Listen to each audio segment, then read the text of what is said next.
Good morning, IAB. Good morning, Canada, and good morning, USA. We are very privileged to meet you online on a virtual professional talk named 2 hours, 3 days for academicians, organized by the Department of External Cooperation and International Institute Aminuddin Baki Northern Branch. Today is the second talk of a 3 day program. Thank you very much for joining us, to all our colleagues at Institute Aminuddin Baki headquarters. And we have branches from our branches, Genting Highlands, Sabah, and Sarawak, and especially to my colleagues at Institute Aminuddin Baki Northern Branch. I'm Balasandran from the Department of External Cooperation and International, IABCU, will be the host for this morning. For our speakers this evening. To the online viewers, kindly be informed that this online talk is registered in the IAB integrated system, INSYS, for program registration. You may record your attendance and participation by scanning the QR code on the screen, and or alternatively, you can record your attendance by clicking to the link given in the chat box. Fellow colleagues, the talk will begin with a prayer recital. For that, please join me to invite Dr. Muhammad Rosdan Haji Azizan to lead the prayer recital. Please, Doctor.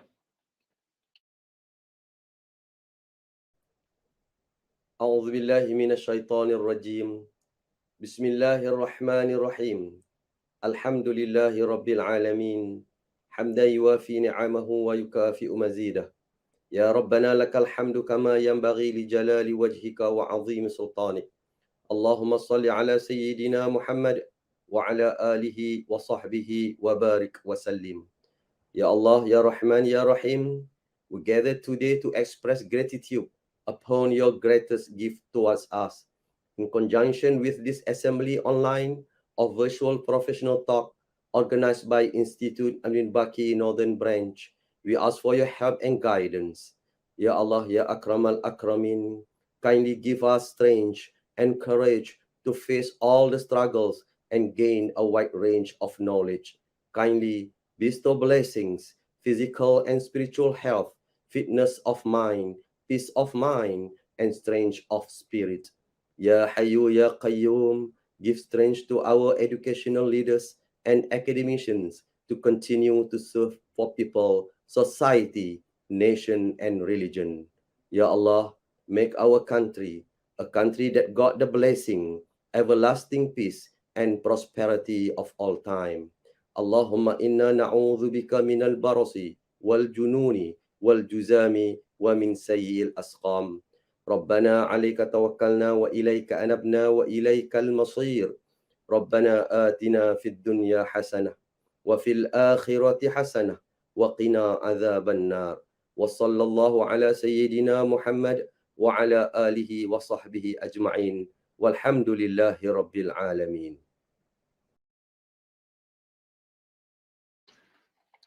Thank you very much, Dr. Muhammad Rosdan. May our program we'll have a blessed program today. Next, it's a time for us to hear from the director of Institute Aminuddin Baki, Northern Branch, Dr. Johari bin Harifin. So over to you, Doctor.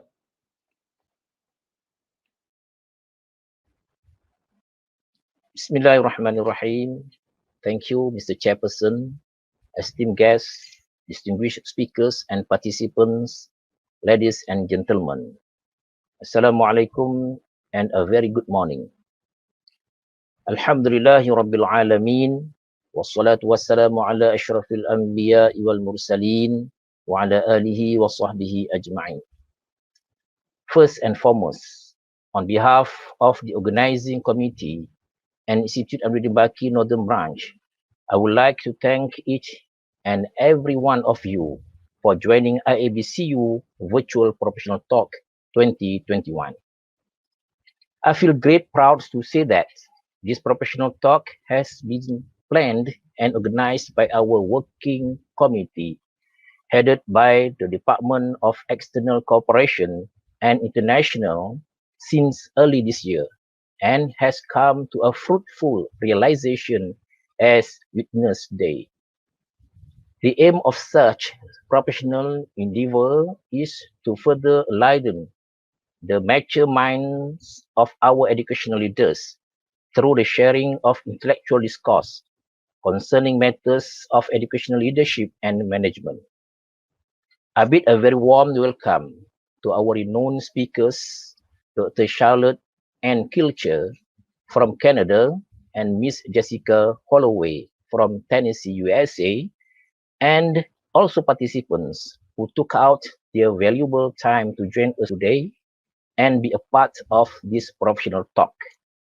We are honored to have all of you with us today.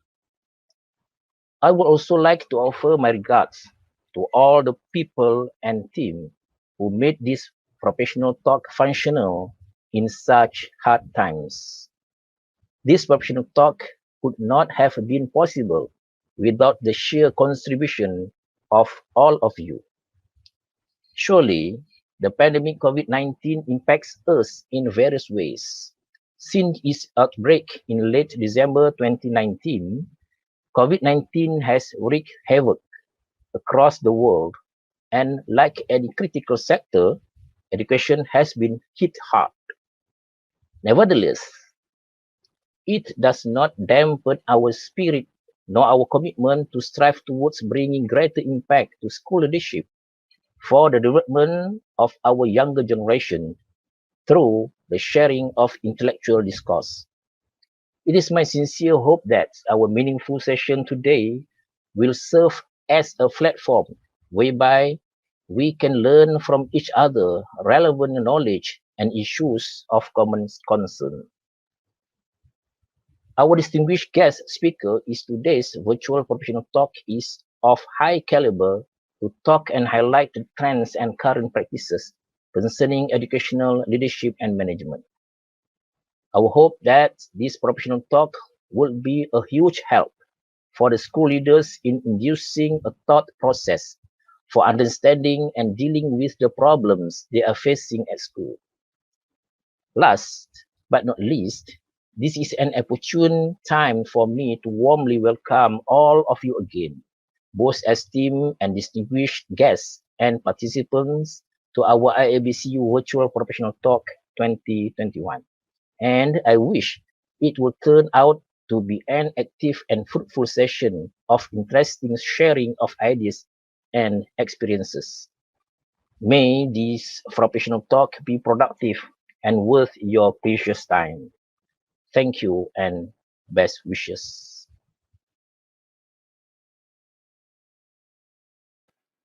Thank you, Dr. Johari Arifin, for giving us some insight about the program and the reasons what we're doing, uh, the reasons we do what we are doing now.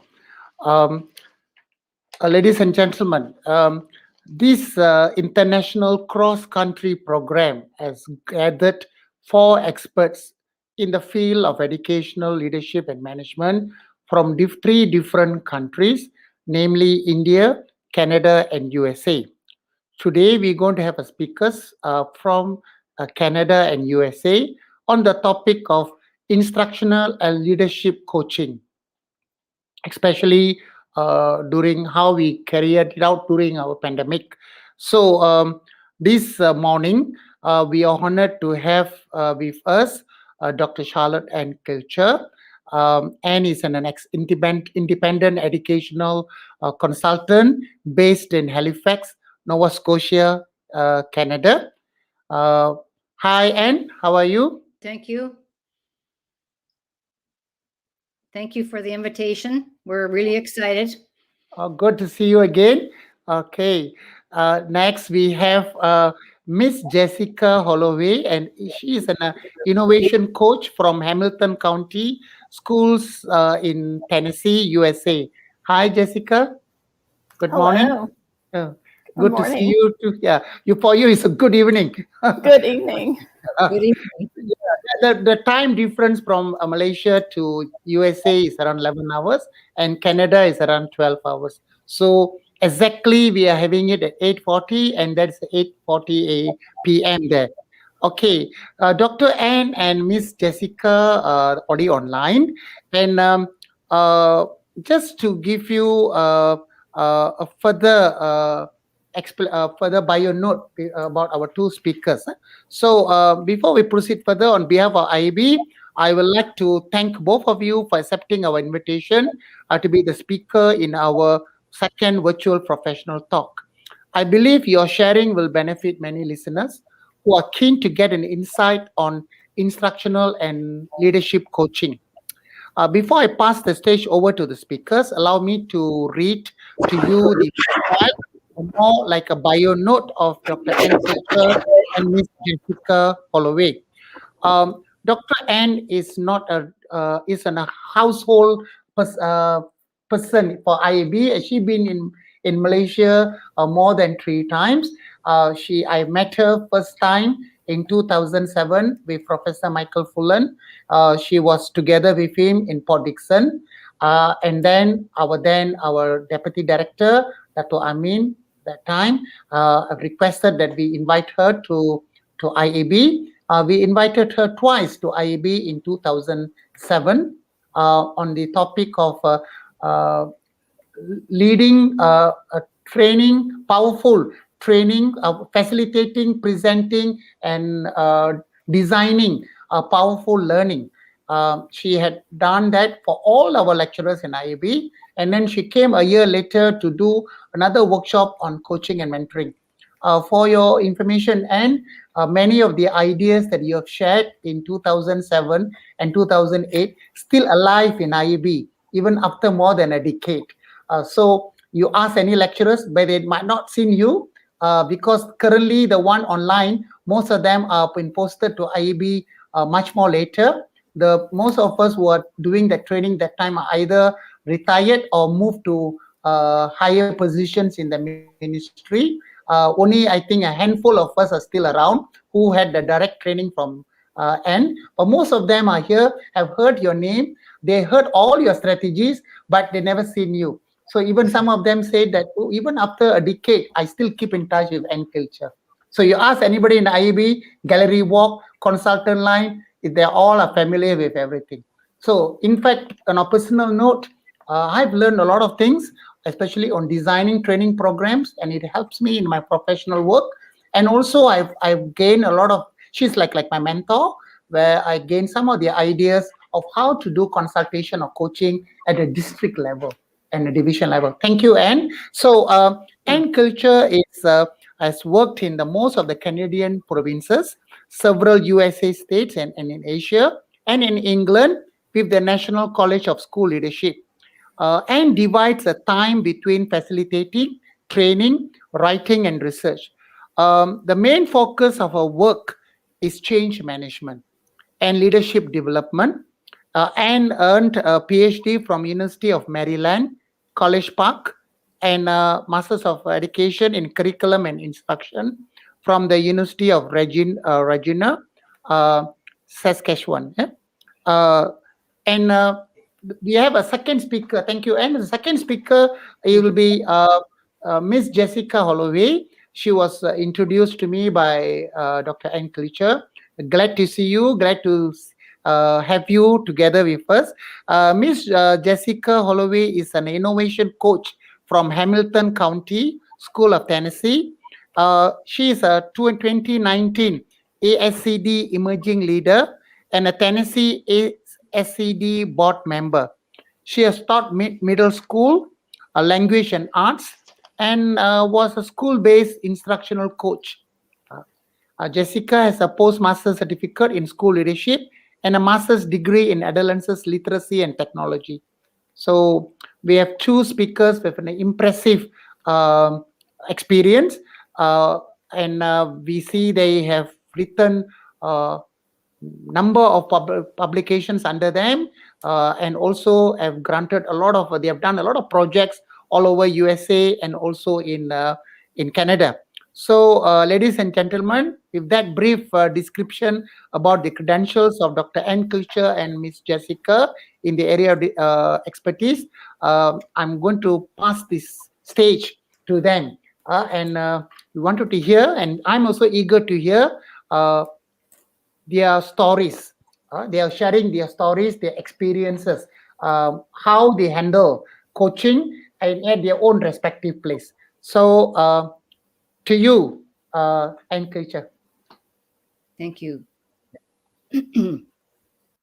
So Jessica, you got the slides? Okay, there we go. Great. So I'm going to start and do a couple of different things related to leadership coaching. And then halfway through, Jessica's going to pick it up. And she's at a district level. I'm an international consultant. So you're going to hear different views of how we work. She will be using a lot of Chattanooga, Tennessee examples, and I will be telling stories and using examples from my broad range of different groups that I've worked with. So at the end, yeah, you see that. Okay, so this is sort of how it's going to go. So I'm going to do mine in two parts. I want to talk about this program that I did for 20 years in Chattanooga, Tennessee, and I've done it for 10 years in Halifax and in Nova Scotia. And then I want to explain what I had to do to adapt to this virtual presentation. Those of you who haven't seen me, I'm an activity-based trainer. I'm not very good on the PowerPoint part. But anyway, I'm going to explain what the program is. Then I'm going to explain what we did differently this year because I haven't been able to leave Canada for 18 months. So everything had to be done by Zoom. And we had to really do a lot of adaptations to make that work. And then I wanted to share with you how I go about 4 different ways that I coach people. Most of my work is with adults and has been for a long time. And Jessica's work has been with both students and teachers and school leaders. And, you know, she's gaining a state and a national presence for her work as well in the United States. We're also going to share, you know, some of our successes, what we feel really good about, and what's been some of our challenges. And at the end, we'll, of course, take questions and answers. Okay, I'm going to explain the two organizations. Jessica's with Hamilton County Schools. It's got 75 schools, 29,000 teachers. It's about 45,000 students. And the schools are located both in the city, the urban, suburban, and then we have some rural schools. And that last point is really important. The schools in Tennessee are rated on growth and they're rated on achievement. And the growth levels are 1, 2, 3, 4, 5. So the expectation is a 3. 5 is the highest, which means that we succeeded beyond expectations.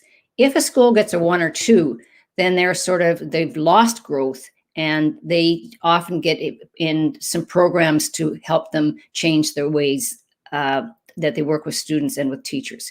So we're really, really pleased to let you know that something like 33 of our schools got a level 5 rating in this pandemic year, which means we got the highest level. We far exceeded, and we didn't lose as much. So that's a third. That's a little over a third of our schools did really, really well.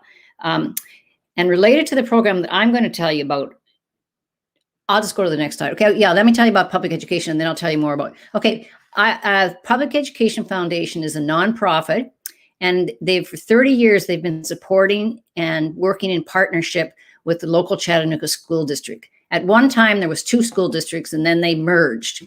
And our organization has student programs, teacher PD programs, and leadership programs. So those are some of the names, and I'm not going to carry on about them, but just to let you know, there's about 4 or 5 student programs where we support students. There's a number, and I didn't even get them all there, of where we support teachers. And then there's been 3 leadership programs that have been quite strong. And a lot of our work is done in cohorts, and we set up networking. So we've got people who are still in contact 10 years later from their learning experiences. Okay, so the Leadership Fellows Program is the program that I facilitated, as I said, for 20 years in Chattanooga. It's a year-long program of teacher leadership professional development, and it focuses, as Bella explained, on the skills and knowledge needed to participate in decision-making, instructional leadership, change management, and school improvement. So it's an activity-based training program, which means I play a lot of games. I do a lot of activities. I have people debate in small groups. And that was a big challenge this year because I couldn't be in the room. Each cohort has had 30 to 34 educators. So we've worked with over 650. They were teachers who've now become principals. And I'll just keep this for a moment here. 53 of our 75 principals are leadership graduates of Leadership Fellow cohorts. 78 of our assistant principals went through the leadership program. Over 40 of our central office leaders went through the program as well. So it's been a fairly big impact on trying to develop leaders with some common ideas and some common understandings and common experiences. And so it was tough this year, but we did okay. We missed a couple of really important parts, and mostly this activity-based. I would come into the room and bring in a game or an activity or a strategy, and then we would just go hard all day. I could wear them out by 2:30. We'd start at 8:30, and by 2:30, I had to stop because they were just worn out. Because we went at a fast pace. And I shared a lot of my experiences from working around the world, including experiences going to Malaysia and meeting the people there and working with your IAB leaders. So, and again, we talked about those level 5 and reward schools. Reward schools means, level 5 means they had the highest level of growth. Reward school means, let's see if I can get this straight. They're among the top 5 to 10% in the entire state in their achievement. Okay, so there's an overview of the program. It's about 20 days. There's a monthly workshop, and the monthly workshop is usually on a theme. There's so in September we do school culture and change, and so those are the topics. I'm not going to read them to you because you can all read. That we do. And there was typically a kind of format to each of these monthly workshops. There would always be a team building activity to get people going. We would learn the content about the topic, but we would learn it in a way that might be like an assessment. So they could take whatever they were learning, they could take back to their school and use. We also do 6 different personality and leadership assessments across the 12 months, and they're listed there. Some of them are more extensive than others. Some of them are just kind of fun things that we do. And I did not list all the team building things that I do with people. Everything from playing cards to playing this wonderful game called Bunko, which is a dice game that I do usually at the retreat, which we didn't get to have. So we start out with a retreat. Well, this year there was no retreat because we couldn't be face-to-face anyplace. We had 1.5 days in person, and the rest, then we had to go online. So we missed the retreat, which is a 1.5 day experience. And it's really quite wonderful because in a 1.5 days, I take them from a group of strangers to the very beginnings of a strong professional learning community by doing, and again, it's about 6 or 7 or 8 activities that we do at that retreat for them to get to know each other and begin to dip their toes into the content. Job shadowing. We job shadow usually once in the fall and once in the spring. And then usually in the spring, we get to go on a school trip to another city and see 2 schools. Well, that didn't happen this year. So we did 3 job shadowing. I asked them in the fall to I ask them for names, and then I do all the organizing and the communicating with the principals. I want them to see a highly effective principal in the fall. And then after that, some of these people who come into this program want to be curriculum or instructional leaders versus school administrators. So they have the choice on the second, and in this case, the third job shadowing to choose somebody else. So when we were just preparing for this, Jessica said, people asked to spend a day job shadowing with Jessica when she was an instructional coach. So we've had them do the, I won't let them go to the superintendent, the head of the school district, but they've gone pretty high and walked, spent the day walking around with the high level leaders in the school district. So that was a change this year. We did 3 job shadowing and we could not do the school visits. We just couldn't travel. And our people were very generous of still letting the leadership fellows come and spend a day with them. And I asked the leadership fellows on a job shadowing day, you get at that school, whatever the principal gets there. So if the principal gets there at 6 o'clock in the morning, you get there and you stay there till they're done. I had a couple people say this was a long day because we did sports till 10 o'clock at night. And I said, well, you've got to experience this. They're also in study groups independent of me. I provide all the articles, but they're in study groups where they read 5 articles every month and have a discussion. Now, what's really interesting is these little study groups form into a nice, tight little collective where people rely on one another. We, of course, had some COVID deaths among our educators and their families, and these study groups became a really important support group related to the COVID deaths. One of our people lost 3 people in 4 days, so it was really tough. They keep a leadership portfolio, which at the very end they do a leadership portfolio where they summarize their year. I give them an outline to follow because in the early years, I didn't give them an outline and I got everything under the sun. It was too hard to follow. They do a leadership, they lead something in their school or their current job.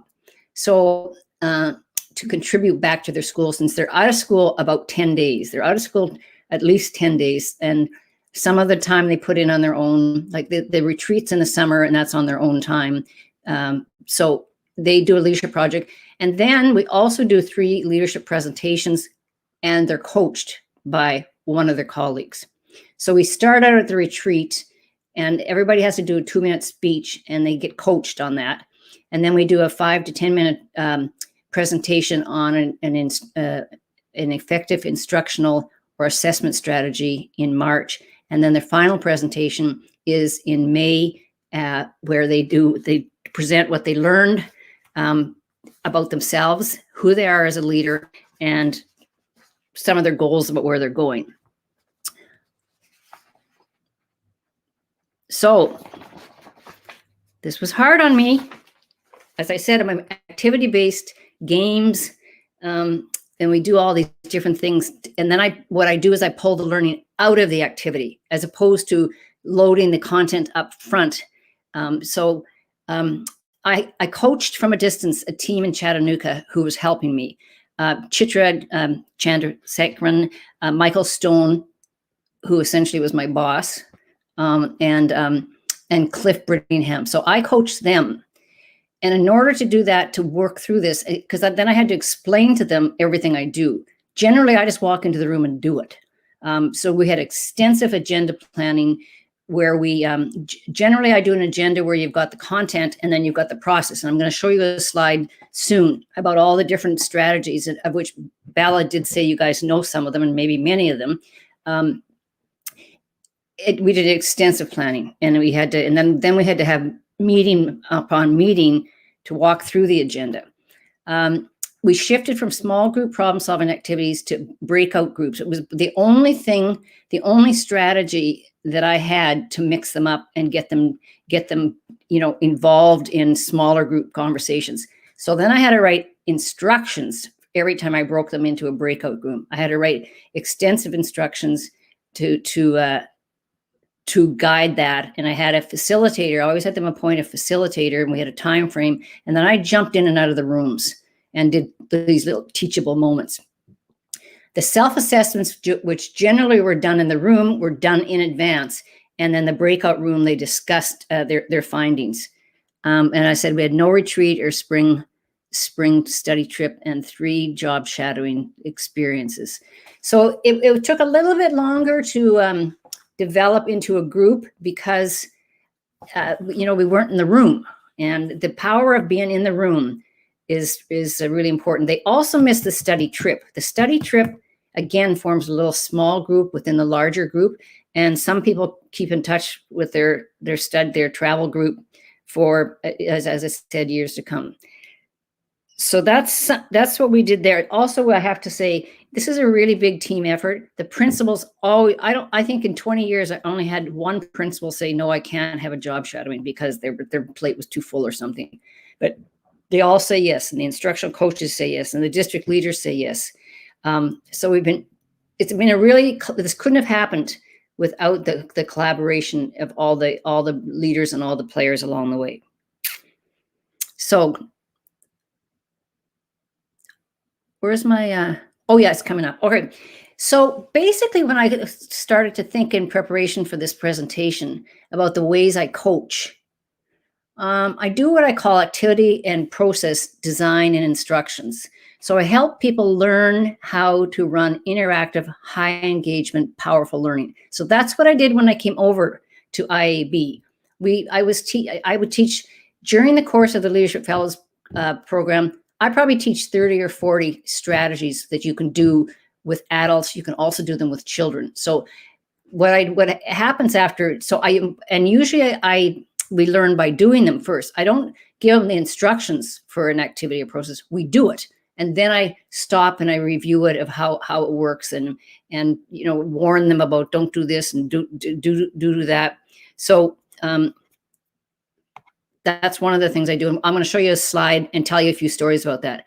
I also do what I'm calling problem-solving conversations, where people call me and say, can I talk about an issue? I say, sure. And I've got a format that I follow to do that, just to pull the information out of them. And I've got the questions that I follow. The third kind of area, and I actually did this tonight before we started the presentation, is what I call career conversations, where somebody's thinking about another job and then they call me because it didn't work out, and we just talk through their career moves. And then lastly, writing and editing. I've been helping people with their writing for as long as I've been working in the adult environment. So the next slide, and I'll show you some of these strategies. Okay, these are just some of them, and you probably know some of these now. And I was just picking and choosing because I couldn't get the whole thing. I probably have twice as many strategies as this that we do, and they walk out of there with 30 or 40 strategies. I've got them all pretty much organized on one page, so they're really easy and straightforward. I get calls from them years later saying, I'm now a school principal. I want to do 4 corners. How do I do that? Or I want to do compass points. How do I do that? And, even though they have their binder full of all these handouts, we often have to send it to them electronically again. One of my dreams was, and I didn't do it yet, was to actually get these all digital. I haven't done that yet. So I'm a little bit old school on paper. Okay, so 4 corners is a team building activity that I do this at when I first meet these. This is one of the first things we do when we meet at the retreat. So I get a call the week before school starting from a middle school principal saying, teach me again how you do 4 corners. Because she wanted to do that in her school. So what I did here was, I wrote this as an email to her. I said, here's how you do it. Here's how you do it. And 4 corners is an activity where you literally have 4 corners. And then you say, okay, this time go to the corner that represents your family size. Are you an only child? Do you have 1 sibling? Do you have 2 siblings? Do you have a larger family? And then they have a little chat there. And then we work through their educational experience. And then we work through their travel experience. And we work through what would be their vocation options and what kind of movies. So you can see it's a lot of personal stuff. And so this is their entree to getting to know each other. I mean, you could do the 4 corners questions on anything, but that's the essence of it. You set up 4 corners, and what I would do is I make the charts, and on each chart, okay, here's an example of what the chart would look like. 1 child, 5 years, US only, beach, and drama. So that would be on one chart. And then on the next chart, there would be the 1 sibling, 6 to 10 years, North America, And so they just move around. This takes about half an hour, and there's a lot of rich conversations. So I was called upon somebody called me and said, how do I do this? I often communicate with my leadership fellows by text or by email, and some of them phone me, you know, and I just put that out. So then once I got that done, 2 or 3 other people asked for it, and I already had it done.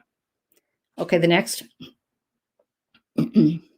Okay, I also got a call again from a new instructional coach and said, how do I set norms and expectations? And so what I did was I reminded her about what the process looks like.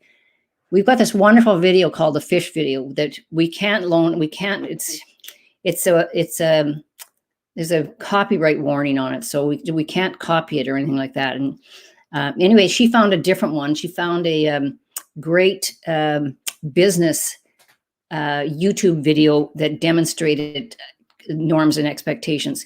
And so you can see how I write out the things to make it really easy for them. I always bold the steps, and then I give them some specific instructions. So that was another request that came in. I had about 6 or 7 requests come in, just how do they start school, and reminding them how to do it. Okay, the 3 A's protocol we used. What you do is you have a reading, something like an article or some kind of reading, and then everybody reads it, and then they have to talk about what they agree with, what they want to argue with, and what action are they going to take because they read this. It's just we do a lot of protocols to structure the instruction. Some I didn't even get a chance to teach over there, but there's lots of them, and we almost always have a protocol. So the 3 A's protocol. What do you agree with? What do you want to argue with? And what action are you going to take? And here's another one, the 3-step interview, a cooperative learning tactic. This is you put them in groups of 3, and one person interviews, and one is the interviewee, and then you've got a recorder, and you do 3 rounds of that. So if I was in a group of 3, I would be an interviewer, then I would be interviewed, and then I would be a recorder. And again, it's just a structure for the conversation, and I mix it up. When the strategy is really important, I use fun content, so they got the strategy. It was really funny, actually. 2 years ago, I was teaching them these decision-making strategies, and I had somebody who was so earnest that she thought after we made the decision that we were actually going on this trip. And I said, no, Rosa, we're learning the strategy. We're not going on the trip. It was quite funny. And then we did another strategy, another decision-making strategy, where we were deciding on the book study that we were going to study. And I said, Rosa, we're not studying this book. It's just, you're learning the strategy. So I get a ton of calls about these strategies. There's the form for the 3-step interview. And I get lots of requests of how do I do that? I can't remember how to do that. And often I'll say to them, get in your binder. We did this in September, or get in your binder. We did this at the retreat. And if they can't find, we got this. Chitra I spoke about is just fantastic and organized, and she's got all of these handouts on her computer, and we just shoot them out to the person who's asking. Okay, this is how I do a problem-solving conversation. So somebody calls me, and I'm going to tell you a few examples here. Somebody calls me, and he's in a first year. He's not a brand new principal, but it's his first year at the school. And the brand new superintendent, who's never been a principal, comes in at the last week of school and decides to change his admin team.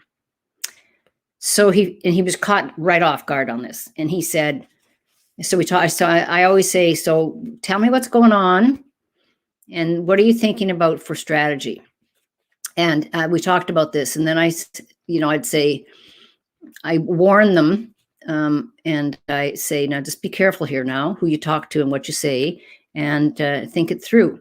See if you can work your way in that case. See if you can work into being part of the decision making. Well, in the end, he wasn't. So then that sometimes leads to a career decision about, well, why don't you do this for 1 more year and then start looking around. So here's my line.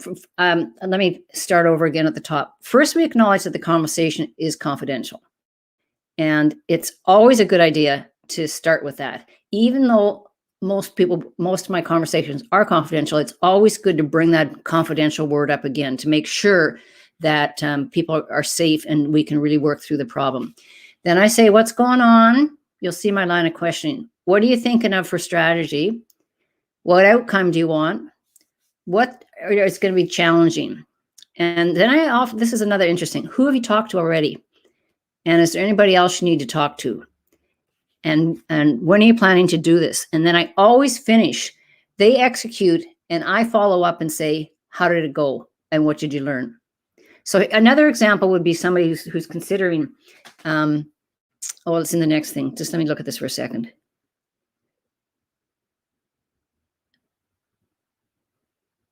Yeah, okay. So that's how I do a problem-solving conversation. Then I have these career conversations where people call and say, I'm thinking about a graduate degree. And that often leads to me writing a letter of recommendation for them. Some are trying to decide if they want to be a principal or they want to be an instructional coach. So we talk about that. Other people come to me and ask about career moves, and they think they want to move into administration. Sometimes they get frustrated because there's no administration positions, and they're eager to go out and try all this stuff. And some are moving just to new positions. So for example, Jessica just moved to the central office after being 2 years ago, after being school-based as a teacher and then as an instructional coach. Sometimes we have a discussion about them moving to a different district. I've taught many people about how to get going in consulting. We've had multiple conversations with people who they're just dipping their toe out there, and some are some of my colleagues at PEF, Public Education Foundation, they've bargained to have X number of days where they have their job, but they can have so many days to go consulting. And then I've talked to people. I had a 45-minute phone call one time while a person was doing his very first consulting job, and I talked to him for the whole trip. I talked his whole trip driving to this other district. We talked about consulting and how it works, and how do you get paid, and how do you bargain, and how do you negotiate, and how do you prepare, and and then I have retirement conversations as well with people who are, deciding if they're going to retire or not retire. This pandemic has pushed a number of our people into retirement. They said, enough of this. We're just, I'm close enough, and I'm not going to do that. So what else have I got here? Okay. So this year I wrote 6 different letters of recommendations for the graduate degrees. And let me check here. Yeah. I also do mock interviews with people. I said, well, let's have an interview. Let's practice your interview. And so and again, almost all of this is remote because I would travel back and forth once a month to Chattanooga. I'm based as 12 hours flight away from Chattanooga, and I would go there once a month for 2 or 3 days. And so a lot of this was already, the coaching part was remote. One of my things I wanted to also mention was I had a participant from years ago. He was in my doctoral dissertation. He was working with on an international committee, and I promised him I wouldn't say what the name of the committee is, but he called me and said, I got to lead a day-and-a-half retreat. And so I gathered information, and then on the phone, we planned a day-and-a-half retreat. And then I usually write it down. I follow up and write it down. And then again, I follow up and see, how did it go? And he was really happy with that. And again, he knew, and once I would suggest things, he knew it because he'd been in 2 weeks of training with me.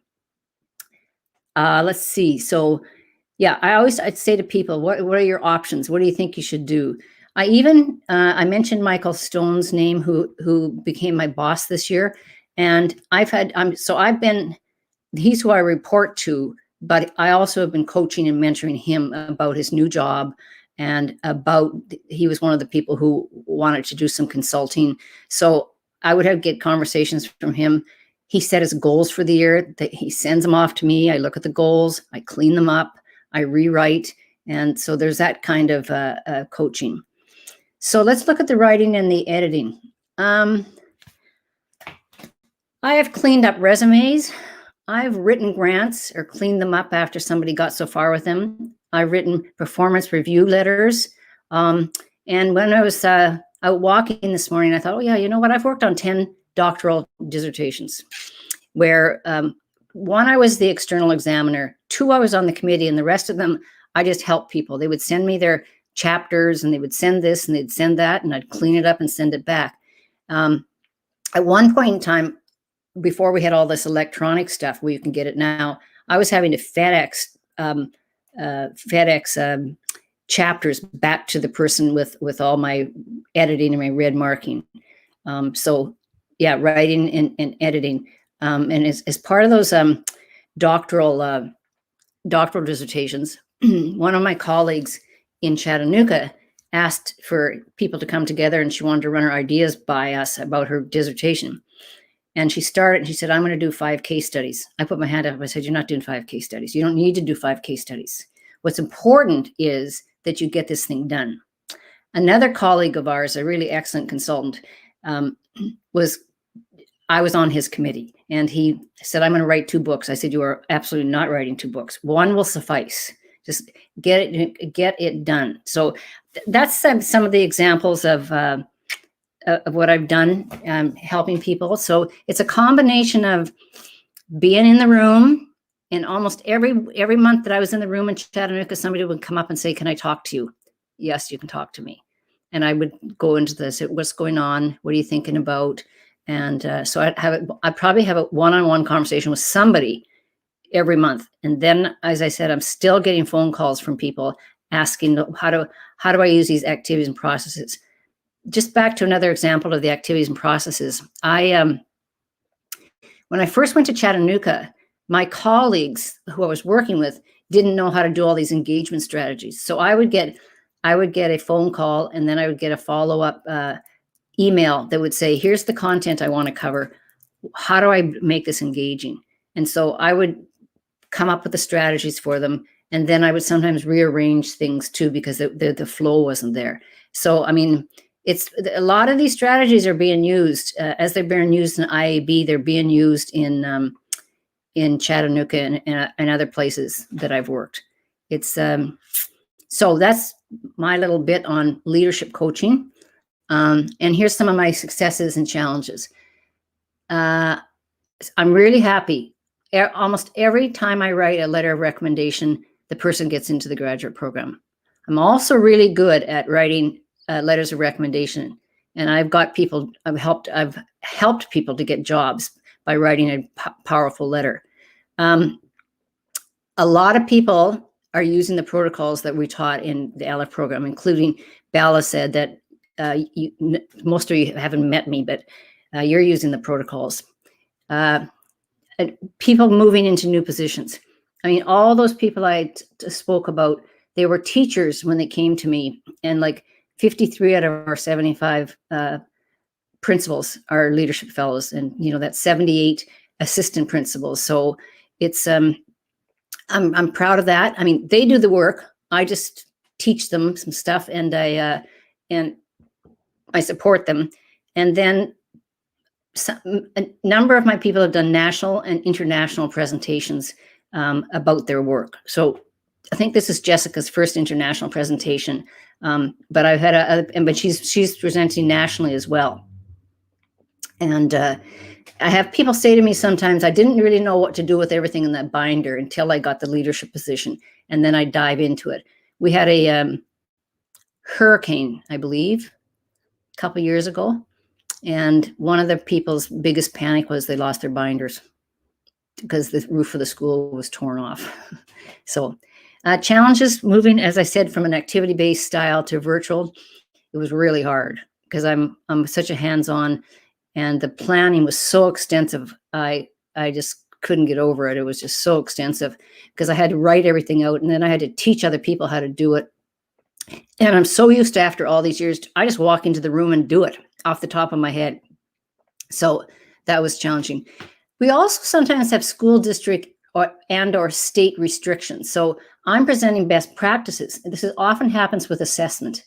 I present best practices on assessment, and yet the district says you have to average, which you're not supposed to do. You have to take the mark. The final mark has got to come out of so much in the first quarter, so much in the second quarter, third quarter, fourth quarter. And I'm teaching contradictory concepts and research-based concepts that, the people should have many chances to show that they know what they're able to do. So those would be the two biggest challenges. I mean, it's a little bit challenging, but I got really good at it, about traveling 12 hours or 27 hours to Malaysia to do this work. But it's been meaningful, and I feel like not only have I helped some people make decisions, I'm actually thrilled to hear that you're still a decade later still using stuff that I taught in Malaysia in 2007, 2008. And we'll come to questions after. So Jessica's going to move on now.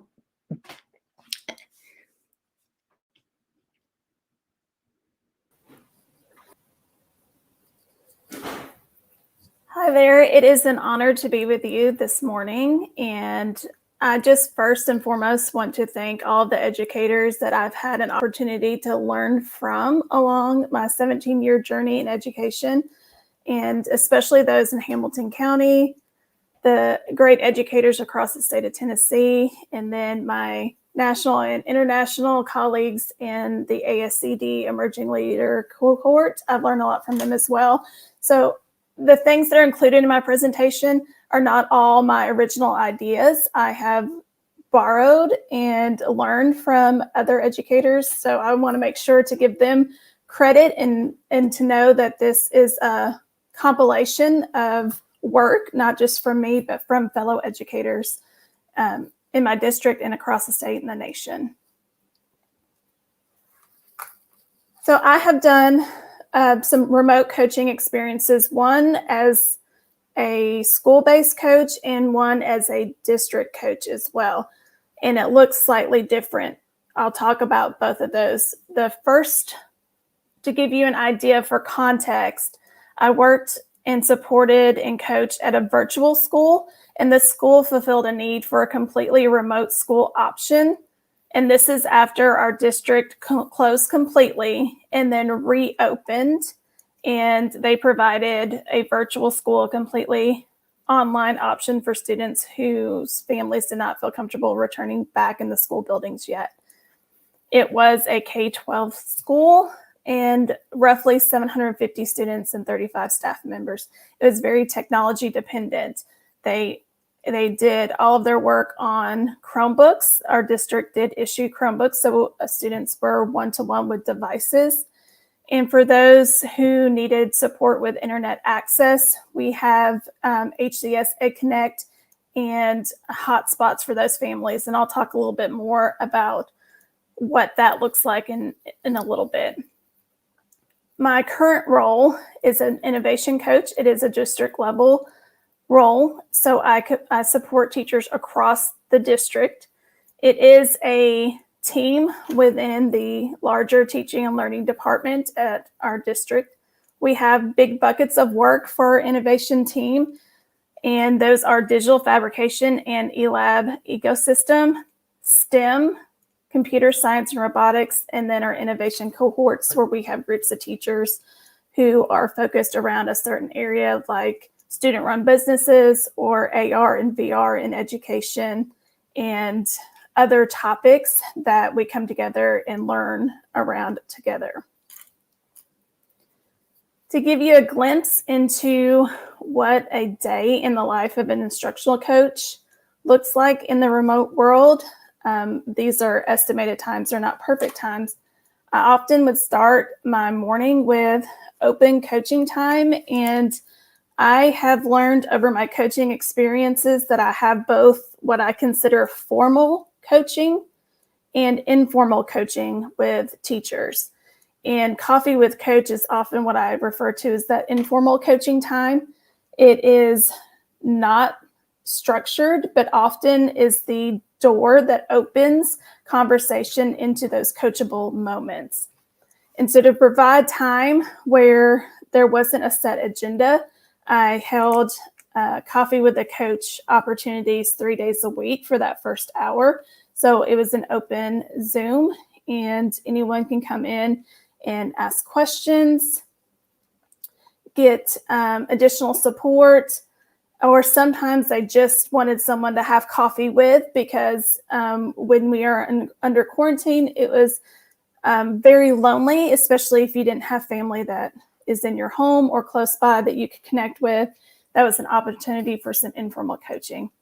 Then I had weekly check-ins with my principal, and I think the coach-principal partnership is very important as far as creating a culture of coaching in the building, establishing that coaching is a norm for all educators in the building, and having that partnership and having the same vision for the coach's role really does help move things forward and establish coaching as a norm within the building.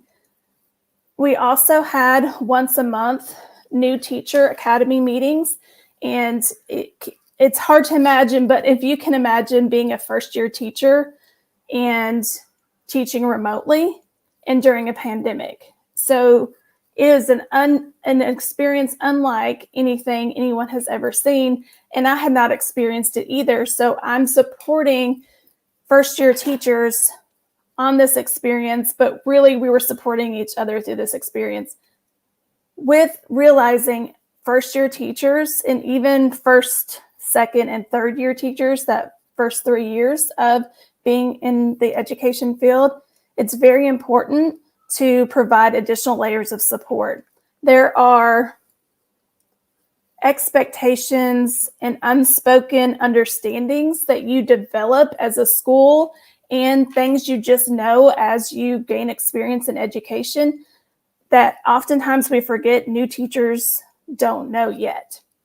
So these are monthly sessions that are designed to meet their needs, to ensure they understand things as simple as what are procedures for taking attendance, what are the procedures for grades, how do you set up your grade book, how to de-escalate student behavior, how to communicate with parents.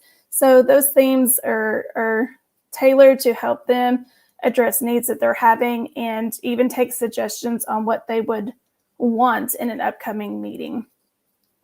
We also held grade level. We actually did grade band PLC meetings where they met as that band. We did some collaborative problem solving. We often did some vertical planning, and it gave some opportunities for setting up coaching cycles in those meetings as well. And then hopefully on good days, I would have my lunch break, and then built in some planning time for me to be able to put into action some of those items that came up during those other meetings. And then another PLC, and then we had professional development and faculty meetings. With the faculty meetings, it was often just administrative tasks of these things are upcoming, we're going to have tests on this day. And then when we had the professional development meetings, it was designed to talk about teaching strategies, technology use, student data. They were more centered around curriculum, instruction, and assessment. And then having my team meeting with innovation and choice, and coming together with my district team as well. All of those things are in place, and days may look different depending on if I'm in a coaching cycle, if I'm doing an individual planning meeting, but those are just some examples of what would look like in the instructional coach role. As an innovation coach, there's a lot of similarities, but my role, the focus of my role is a little bit different, and it spans across 75 schools and not just one school. We are currently reopened in Chattanooga, Tennessee, so we are allowed to have on-site meetings as well. So my current schedule does include on-site and virtual support. I find that email communication is very important, especially as we work more remotely. Instead of conversations happen naturally in the hallway, email has become our hallway and our primary way of communicating. So it's very important to schedule in time to do those emails. I even got in the habit of making some routines as far as how to get through the email and make sure I'm staying on top of communication, because we certainly don't want an unanswered email to close the door on a coaching opportunity. Then there are different meetings that can be held on Zoom. We have open office hours, some time for technology support.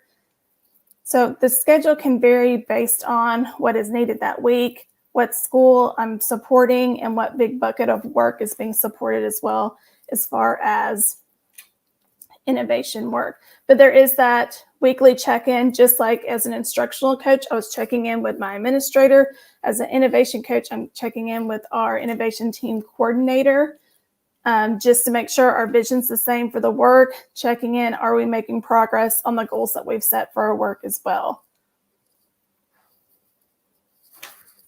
Staying organized is key.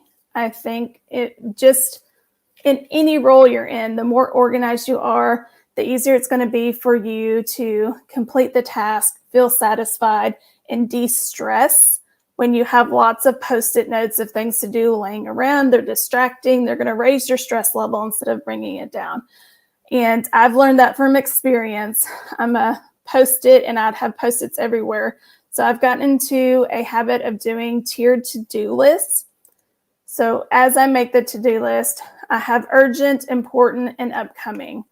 If it's urgent, it has to be done today. And there's usually, hopefully there's very few items on that urgent list. Then I have important, what needs to be done with it before the end of the week, and then upcoming items. And when opportunities arise, I can mark off things from other columns, but before the end of the day, I get those urgent items done. That really does help to prioritize, because your time is a precious commodity. You're not going to be given more time, so you've got to think, how can I use my time efficiently? And doing those tiered to-do lists will really put into perspective what has to be done, what you would like to get done, and what you hoped would get done. And just be realistic on what you can accomplish in that time period. As I said earlier, email communication increased as we moved out of the school building, and all of our communication went to virtual communication. And my inbox will sometimes reach over 100 new emails in a day. And if I don't stay on top of that, like I said earlier, I will miss opportunities for coaching. So setting up folders to move communication into folders and out of your inbox. I would like one day to eventually reach the 0 inbox. I'm not there yet. However, moving them into a designated folder will help declutter the inbox in the communication that you have. You can pin items, but I only pin items that I can complete or can be accomplished that day. Otherwise, I end up with a very long list of pinned items at the top. I also, if I can't do them, but if it's one of those that can be done within a week, it's an action item from an email, I just add it to the to-do list.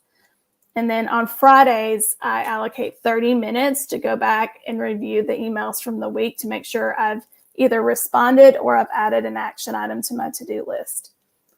I've also really found that my calendar keeps me organized and on schedule to make sure that I don't end up double booking myself to be at 2 different locations or in 2 different meetings. And it also, depending on who you're working with, sharing your calendar can be helpful as well, because then it'll prevent them from scheduling meetings when you are already set to be somewhere else. I also find it helpful to set reminders to follow up with others. That just helps. As I work with so many people, I want to make sure I close that loop and follow up. And if I don't set a reminder or put something in the calendar, it is easy to forget that follow-up piece. And then I also really advocate that you schedule time for yourself. Schedule time that you're going to go in and respond to communication. Make sure you have your lunch scheduled. I also advocate for 20 to 30 minutes of personal growth time for you to read articles about a topic that you're curious about, or watch a TED Talk or a video, just some personal growth time to keep you always growing and moving forward and feeling satisfied in your professional growth as well. Especially as a coach, you invest a lot in other people's growth. You also have to remember to fill your own cup and invest in yourself as well, because the better you are and the more knowledgeable and equipped you are with skills, you can carry that forward into your coaching work with other educators.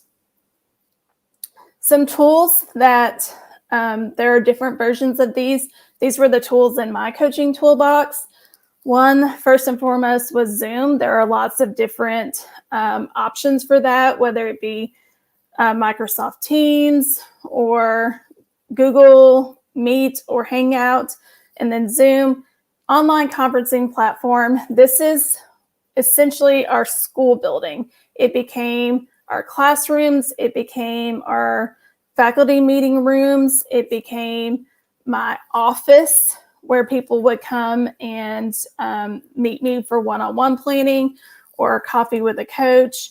And it was easy to say, hey, let's jump on Zoom. Can you show me? Because we were no longer sitting side by side for them to show me a document or a piece of their lesson or what they were having trouble with. But in Zoom or other platforms, you could say, okay, share your screen, talk me through where you need coaching. So that is very helpful to be able to still feel next to the person in a virtual sense through Zoom. Loom is just a screen recording platform. There's a lot of different ones out there. By all means, find the one that works for you. I do know it is free for educators. And with Loom, a lot of times when people would ask for an answer or how do I get to this part of this platform, I found it was very easy just to go ahead and record myself clicking the buttons or answering the question and then sharing that link, because if one person is asking that question, there's probably someone else with the same question that just haven't asked it yet. And for that efficiency piece, if I go ahead and record myself answering the first time, then I can just put it in a frequently asked questions area and just have that available for other people as well. Another tool, HyperDocs, and those are just documents. It can be Microsoft Word, Google Docs, where you keep links to other resources. And I'm going to show an example of this in a minute, but it's a way to organize everything into one place. So instead of saying, oh, well, that Loom video is in this email I sent on this date at this time, and the answer to that question is on this date and this time, it's a place to put everything, and it's a one-stop shop. So all of your resources, and I can keep saying, go to this document, look in this category, find this link. And it simplified where educators needed to go to get help. So HyperDocs allow you to curate your own links and materials, but you can also curate external resources and documents as well. I'm also a big fan of Flipgrid. There's just something when you're teaching remotely, there's something about being able to hear someone's voice and see their face that allows you to stay connected with them, especially for our students in the classroom. They want to feel a connection and have a relationship with their teacher. They want to see their face, hear their voice, and Flipgrid can definitely help replicate conversations. And it's just a platform where you can record a response. And as the educator who sets that up for students, you can set how long the response can be. You can set all of those platforms up, but it's a great way, especially if you're doing asynchronous instruction or asynchronous discussions. It allows them to record themselves answering or talking, and then other students or other teachers can respond with recorded videos as well, so they can still see each other's faces and hear each other's voices. When we initially went to remote, I call it the emergency remote learning, when school shut down after the initial emergence of the pandemic and COVID. We used Flipgrid with the school faculty and made weekly Flipgrids for students. We felt it was very important for them to know we were still thinking about them, that we still cared about them. And so once a week, the entire faculty would record a short 90-second to 2-minute recording, and it would have different themes. Sometimes it would be, did you know? And we would share facts about Chattanooga, or we would share facts about something related to our content. Sometimes we would share our pets or our plants or quotes of motivation, but just so students knew we did something just for them and they could hear our voices and see our faces, just to stay connected.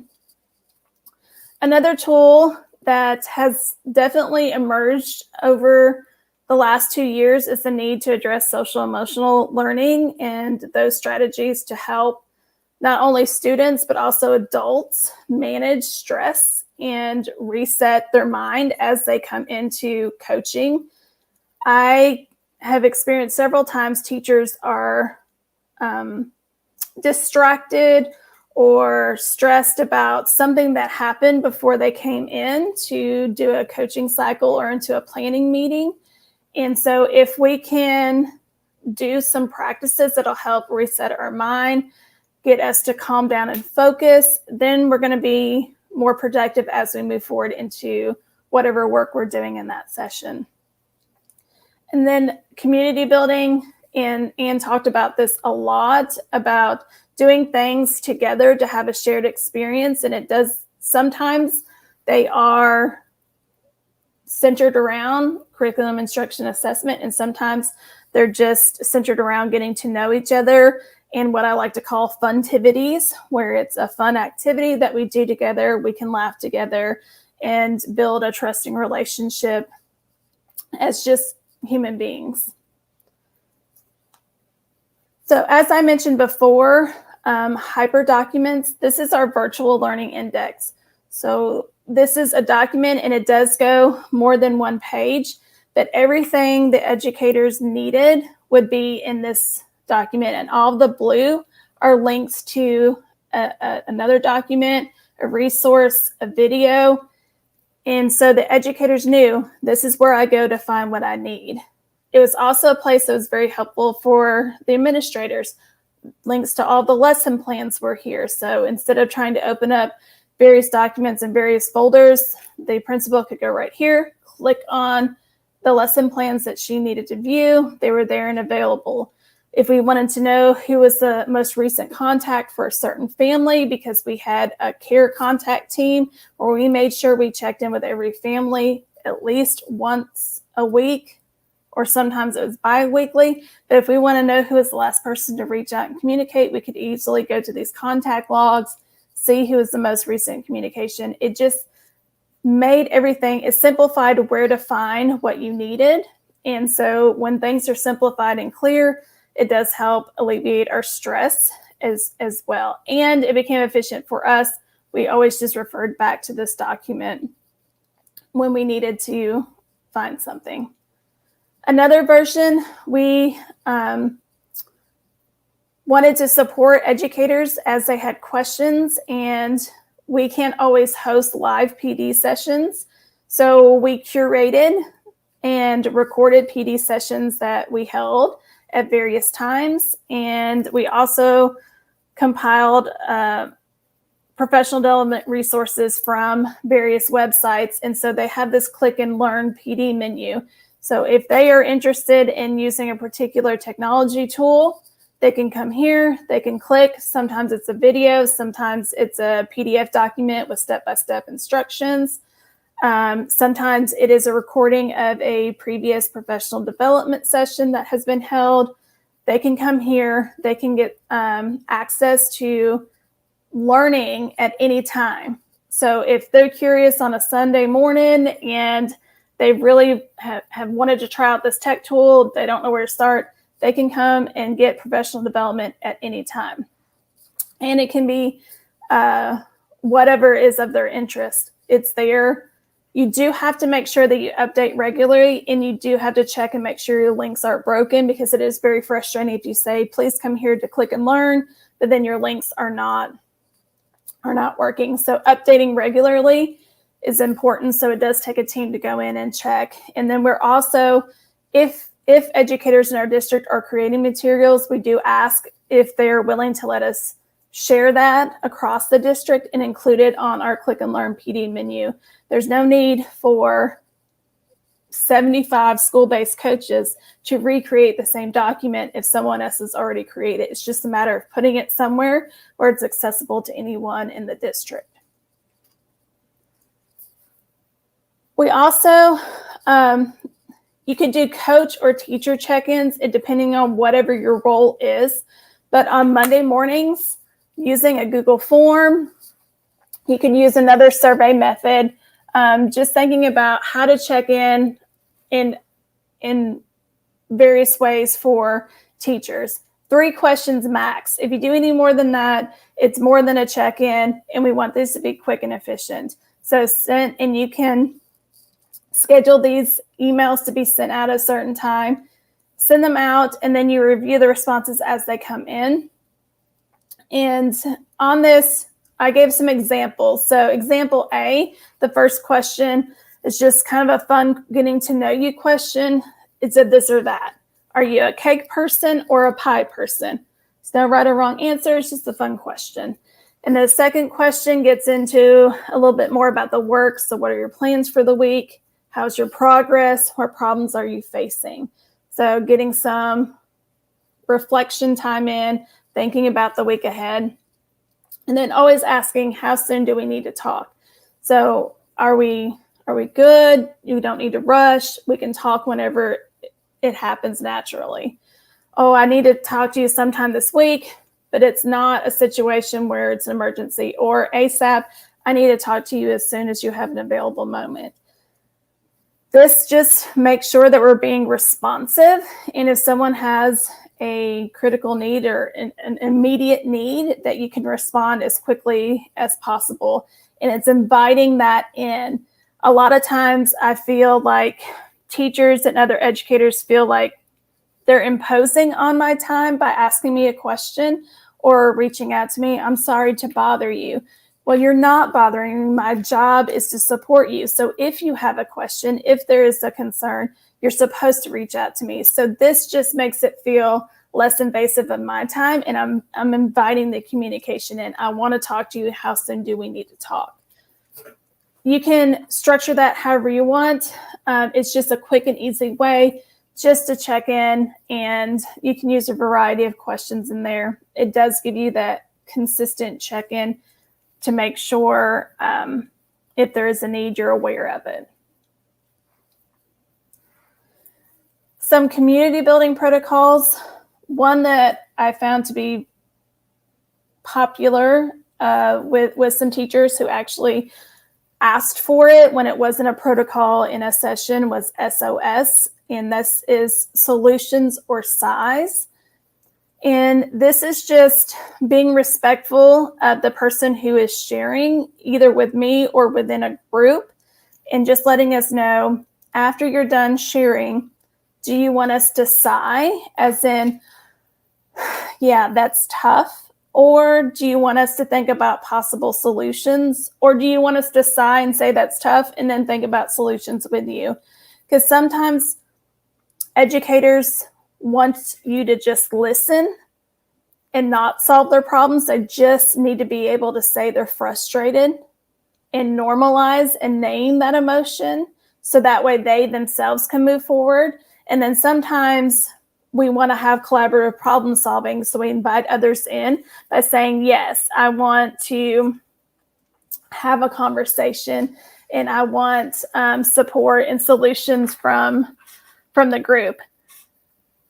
The other one is glows and grows. And I will say, as my years of a coach, I will tell you that educators are so hard on themselves. Teachers are very critical of their own work. And it's very easy and natural for them to say, well, I need to do this better, or here's an area I need to grow. They often struggle with acknowledging something that they're doing well, or that went well with their students in their lesson. So getting them to balance, yes, your growth area, but let's also think about what went well, so we don't overlook those small victories along the way, so we can keep success breeds more success. So as we acknowledge that we did meet this goal, it will help us keep that momentum forward to setting and meeting the next goal. But it also normalizes that we're always in this cycle of growth as well. So even though we did have something that went well, we always are thinking of what's the next area of growth for us.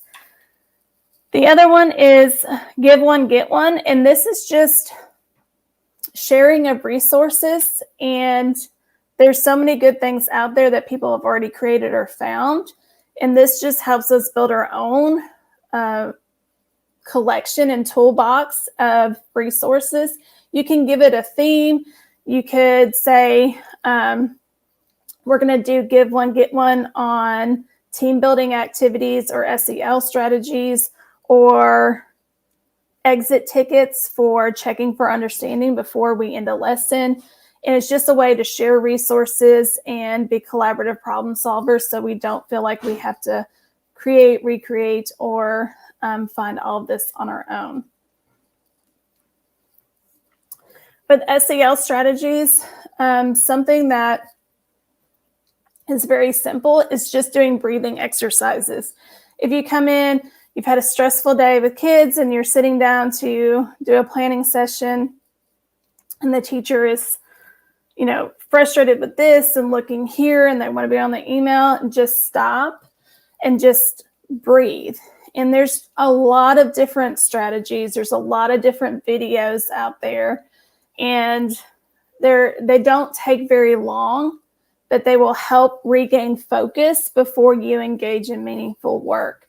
So with starfish breathing, you just follow your finger around, you breathe in as you go up, and then you exhale as you go down.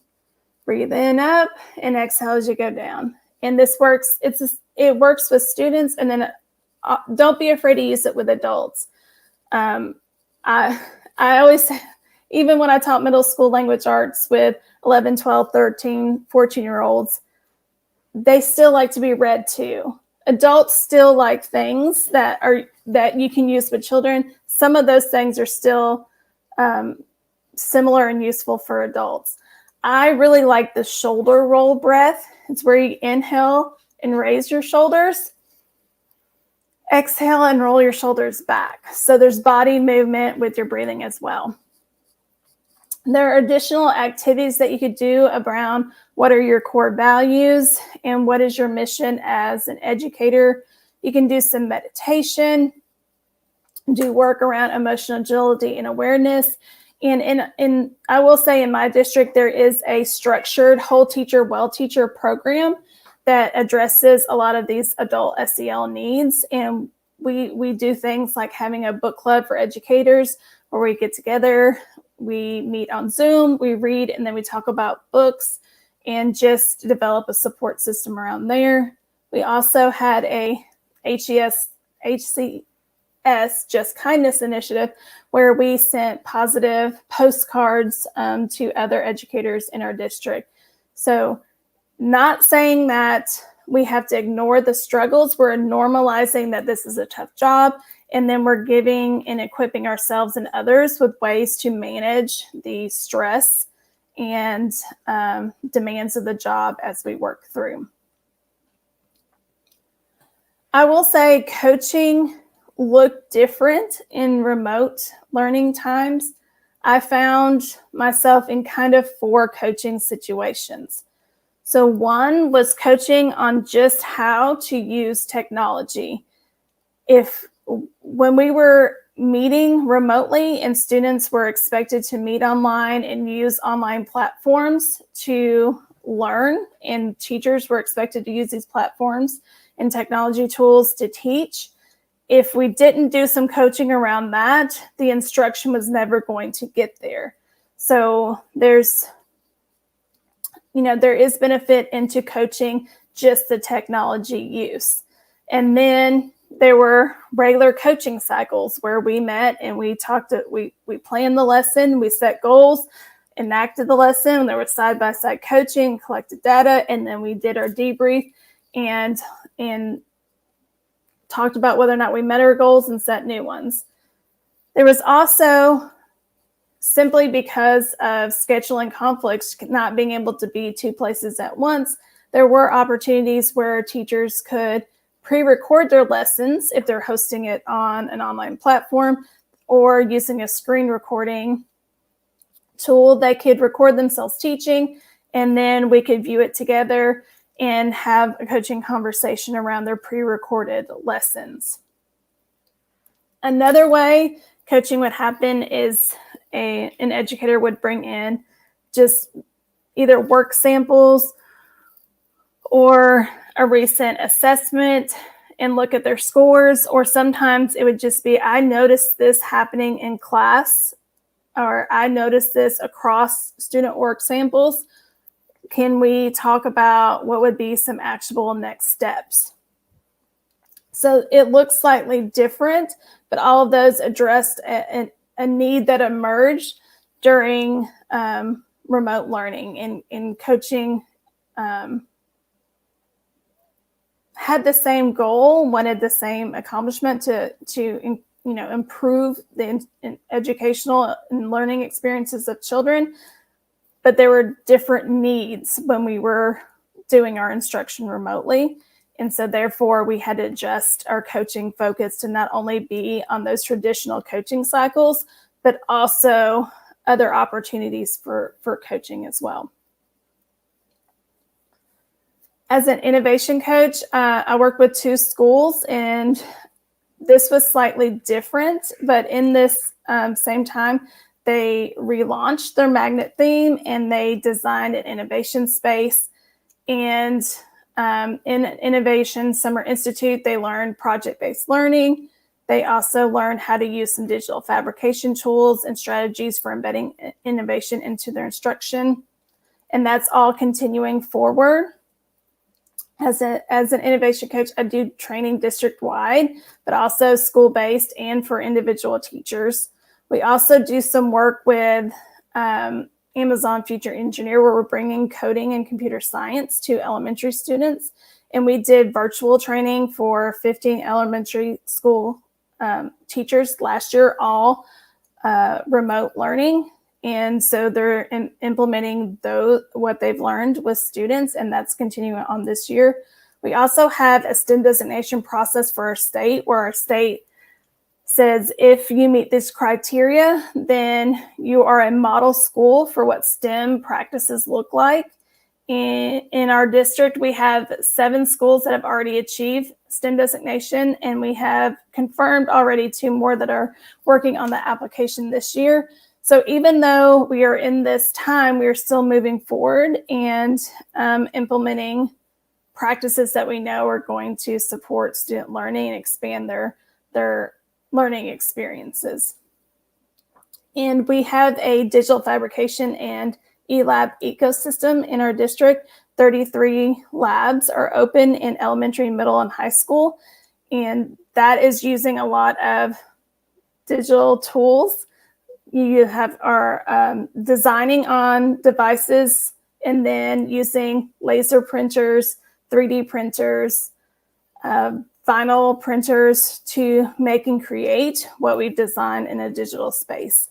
And then I also, in this role, collaborate with other departments to embed innovative practices into instruction. So it looks slightly different than traditional school-based instructional coaching, but there's a lot of similarities in the coaching work and implementing best practices. Earlier, I mentioned students and being very reliant on having a device and access to the internet. Hamilton County, Tennessee was very creative and very forward thinking in how to meet the needs of the students. There were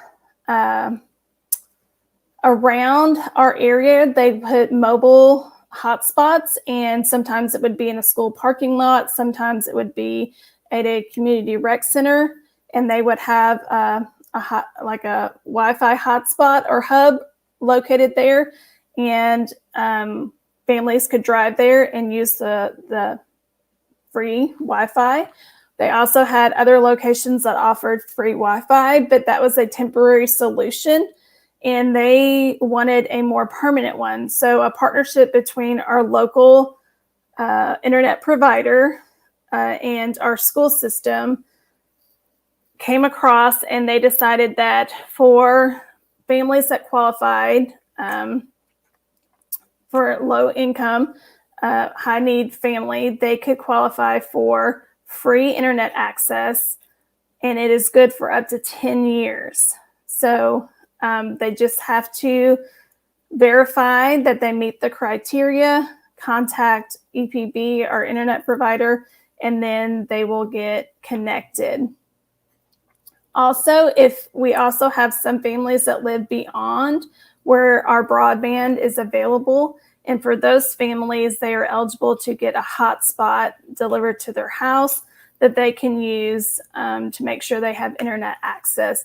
We really worked hard to make sure that access was not an issue, and that's still an ongoing problem that we're trying to solve, but we have some items in place that are addressing that need in our county. So we're very, very fortunate that this partnership exists and that we are able to connect so many families and students with internet access to make sure there's no disruption in their learning. Another partnership that is available in our district is an organization, it's a nonprofit, Tech Goes Home Chattanooga. And I have worked and been a trainer for them for their school-based program. And that's where a student and a caregiver comes and learns together. And it's designed to put Chromebooks, put a device in a household, but then not just put a device in the household, but it also equip them on how to use it properly.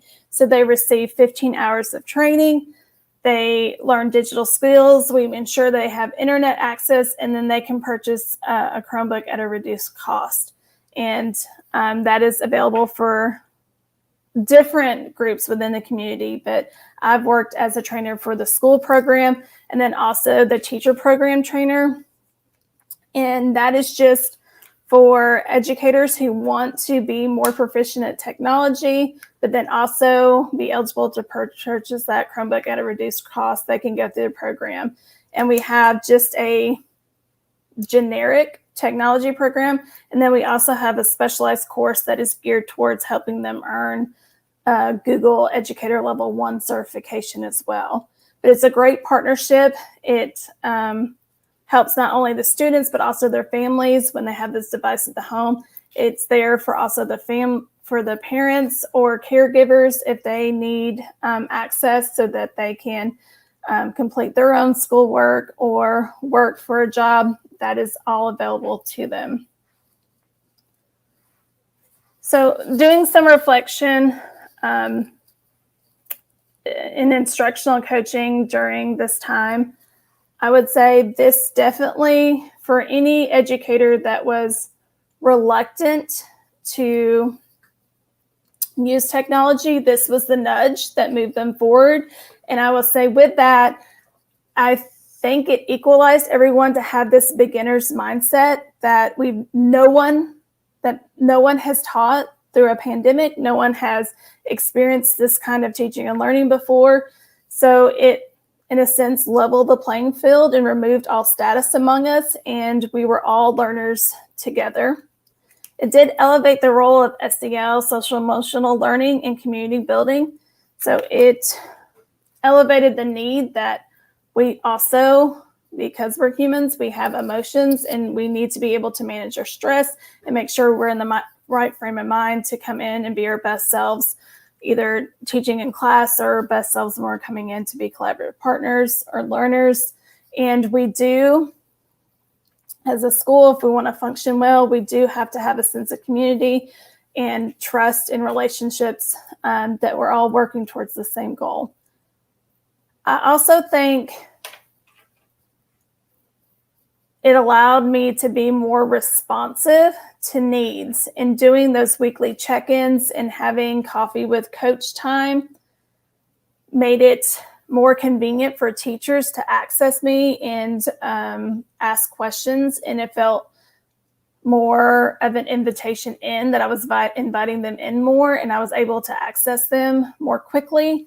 But not only that, when I would host live trainings or on-site trainings, I could only be at one school at one time. But being remote, I could have 5 different schools or teachers from 5 different schools all in the same training and access and impact a wider audience, as opposed to scheduling 5 different trainings on 5 different days in person on those 5 different schools. I very much hope that continues forward, so it can be a broader audience and can be more efficient with time. I also enjoy the increased collaboration and collaborative problem solving. I think there was more conversations among teachers and helping each other than I'd ever seen. It normalized asking questions and saying, I don't know, can you help me? How can I learn this? And had that expectation of, we're going to work together to accomplish what we need to accomplish. The other thing is, it really helped remind me how important it is to build capacity and not dependency. When you're sitting side by side with someone, it's very easy. I've been guilty of it. I've seen others be guilty of it, of like taking their keyboard and typing for them, or if a student's doing something, taking their pencil and showing them how to do it. But being on 2 different screens, it helps force you not to take the ownership from somebody else in their learning. I can talk you through it, I can show you the steps, but I can't do it for you.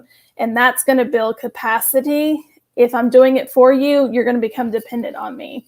So I did a lot of work with building capacity, showing others how to do the work, but they have to do the clicking, and they have to go through the process and do it on their own.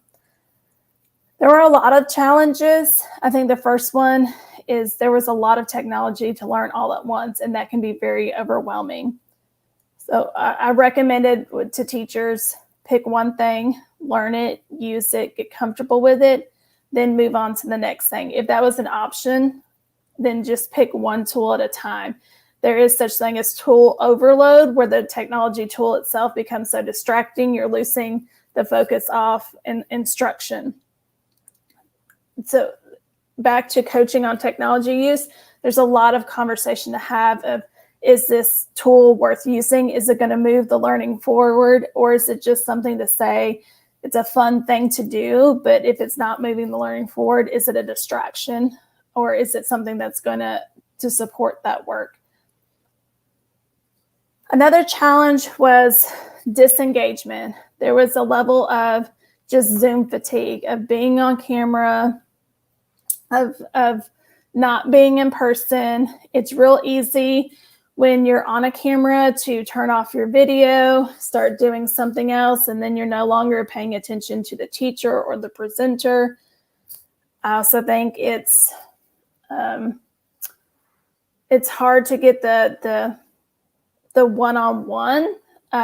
Having breakout rooms and small group conversations, I think, helps re-engage in meetings, but definitely keeping attention and sustainability on a virtual learning platform is very difficult, especially with the younger learners. So thinking about, we gave a lot of brain breaks, stretch your bodies, move around your house, do some stretching. It's a lot to sit and be on a camera all day long and sustain that kind of mental focus. It's hard for adults, so definitely it will be hard for students to be able to do that as well.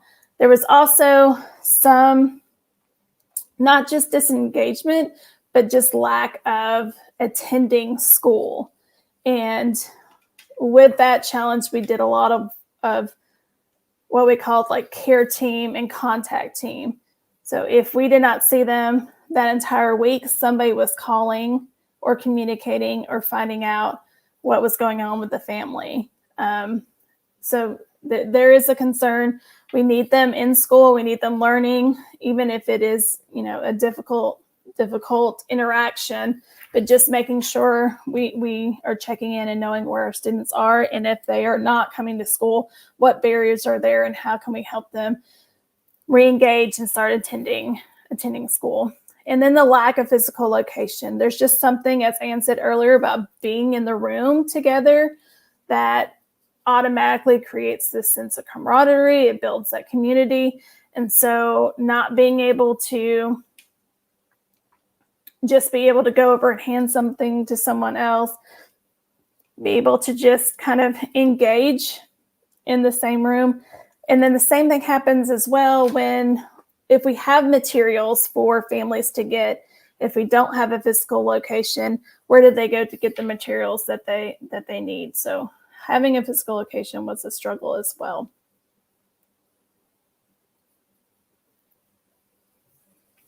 And I think with that, we have moved into question and answers.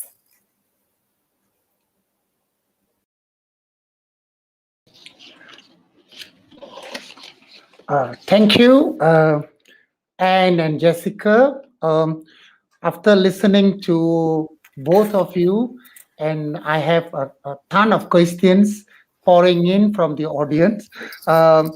Looks like a lot of time spent for planning, a lot of time spent for designing, tweaking some of the strategies. I heard some of the strategies before, and we see how you tweak it due to the online situation. It's very challenging, even though you have similar issues like Malaysia, but I could see your experience, your stories, able to tell us more how you deal with these different predicament all the while.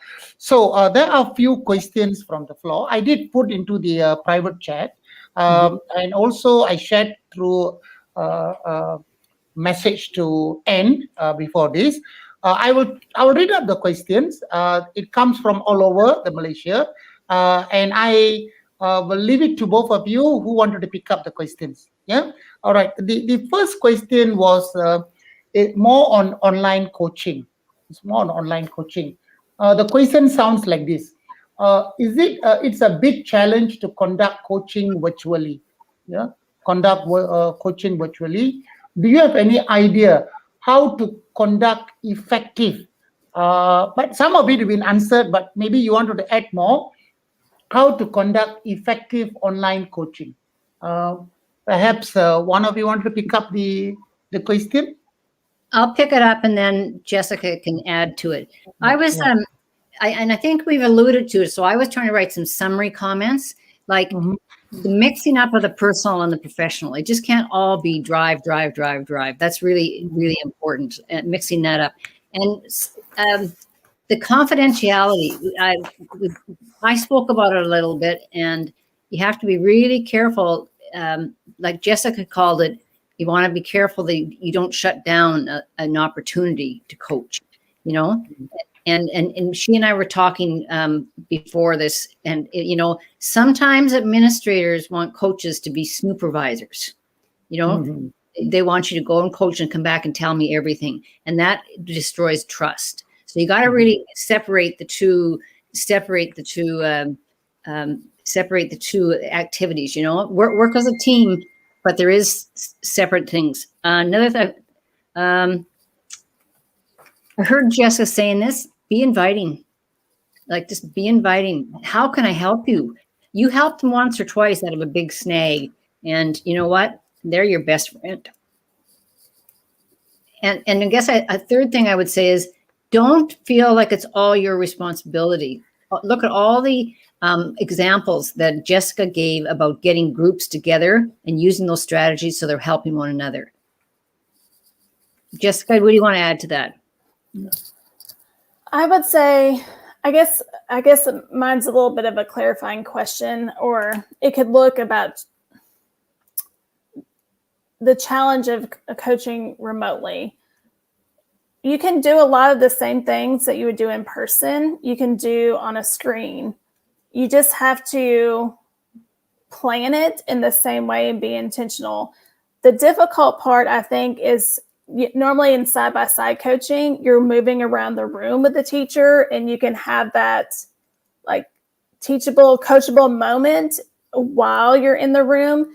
And if you're in a virtual, if the teacher is conducting a lesson live and you're in a platform like this and the students are listening, it's hard to be able to just go and whisper in their ear like you typically would to have that coaching conversation.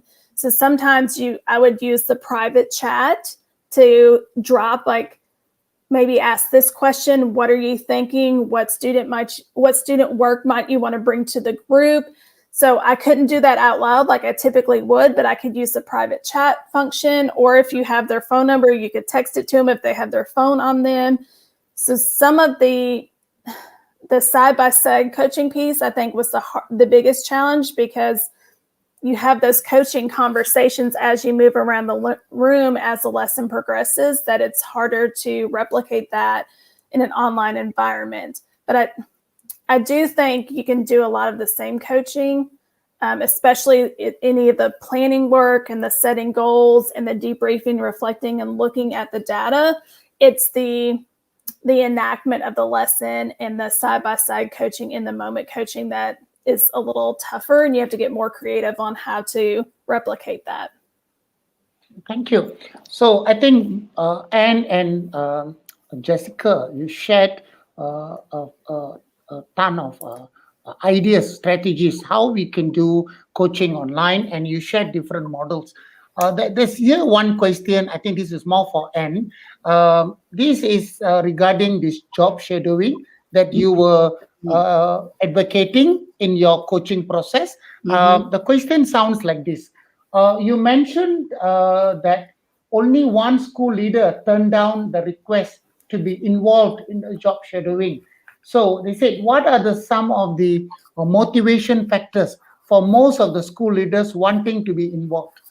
Okay, well, to start with, I mean, when you think about our profile, a lot of people have been through the program, and so they know me, they've met me, and so we've really built that. And over the years, it just got stronger and stronger. And so they're either been graduates or they know about the program. We have principals who are jealous that they could never get in the program. We've had people who ask if they can go do the whole program over again. And so that's one thing, I think. So that we have a lot of goodwill out in the school district around the Leadership Fellows program. People had a good experience, and so I think that's part of it. It has a great reputation, and then the other thing I do is I draw in brand new principals from outside the district who don't know anything about this. I draw them in two ways. I ask them to be on interview teams where we interview the next cohort.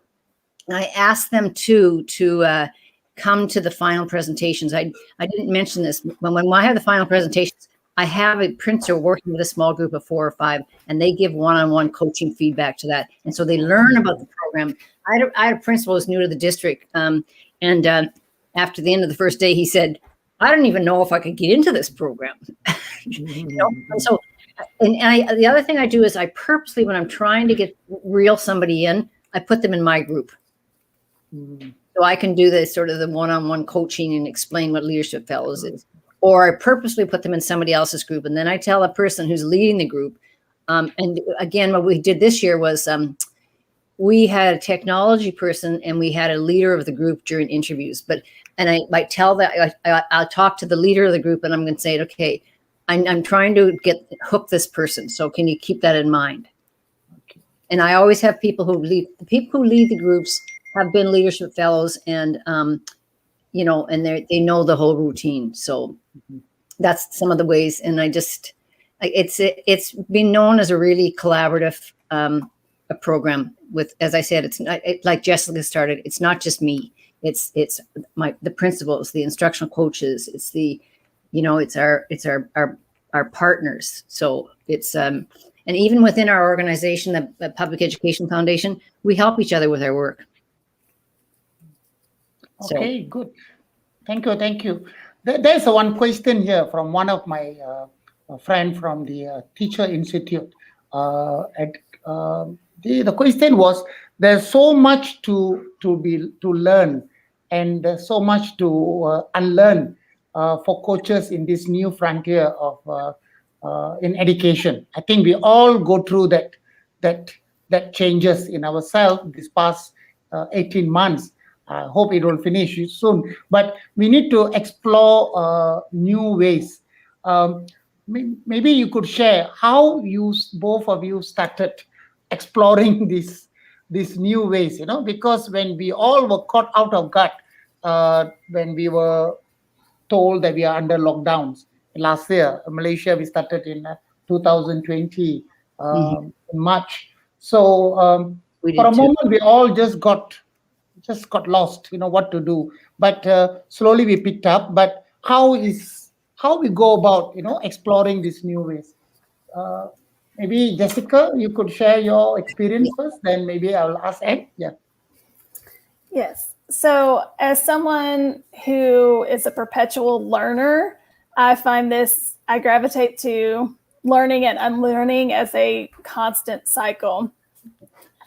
I usually started out as a problem that I would want to solve. And so I would look for a tool that would solve that problem, or would help me be more efficient, or would elevate an experience for students, or would help me replicate something online that I wanted to replicate that would happen in an in-person classroom. And that, you know, as simple as Googling it, but I also have found a network of educators on Twitter. I go there sometimes, and if I follow the right people who are in educational technology or particular professional organizations, they will put out different tools that they're using, but not just tools they're using, but how they're using it to enhance teaching and learning. And I'll get ideas from them, and it will continue my growth. Even if it's a tool I'm familiar with, they might show a new way of how to use that tool. And then I like to, as a coach, try it out with teachers and be vulnerable and show them, like, I'm learning tools too. And so here's a new one. Can we try this out? Can you give feedback on how this worked, how it didn't work? The teachers experience it as a student, and therefore are likely to try it out themselves with other students. And they see me, even though I'm in a coach role, I'm also continuing to learn and grow and add tools to my toolbox. Yeah, thank you.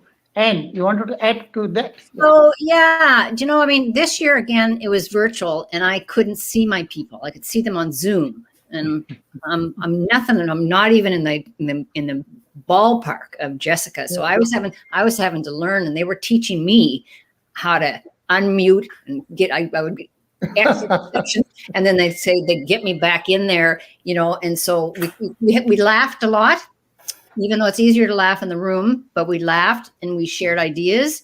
And I reached out more personally. I wrote a note to each of my people, which I didn't write handwritten notes in the other cases because I saw them, but I wrote a handwritten note to each of my people to try to connect with them. And another thing I've never done, and I did it this year, and I think it was really helpful for us. We happen to have a retired preacher in the group who is new to teaching. And I got him to work with me. So he said a prayer when Pamela's had lost 3 people. So I had him do a prayer, not every session, but I had him do a prayer for us to bring us all together. And I had never done that before, but I thought it was quite effective. Oh, that is new. Well, you know Because me. I know what you feel about organized religion. Yeah. Well, you know what? He was really good. He was just perfect. He was just a perfect. And he started and said, frame it. I know some of you don't, maybe believe in this, but let's just stay with this. And he really phrased things very nicely, which was, which was really, I think it was like a kind of a community building. So we do explore a lot of new ideas, going out of the box of how we used to do our work. So this brings me to the another question related to um, uh, social emotional learning, SEL. We're very excited about that six strategies that Jessica showed, especially the hyper document, something that we really need to explore that, and a few other ideas there. But there was a question regarding this SEL. Perhaps Anne could add later after Jessica shared her view. So the question goes like this way. One of the coaching tools that has been mentioned is SEL strategies, social emotional learning strategies. Yeah, I can help to reset. It said it can help to reset the educator's mind, especially even in research in Southeast Asia. In 18 countries, they found that the biggest issue in online learning is the well-being of people. The mind, the well-being of the people is the main concern of the school leaders and teachers, even the well-being of the students. So the question shows what will happen if the educators are not willing to accept these the changes. We have educators who are old school of thought, and they are not ready.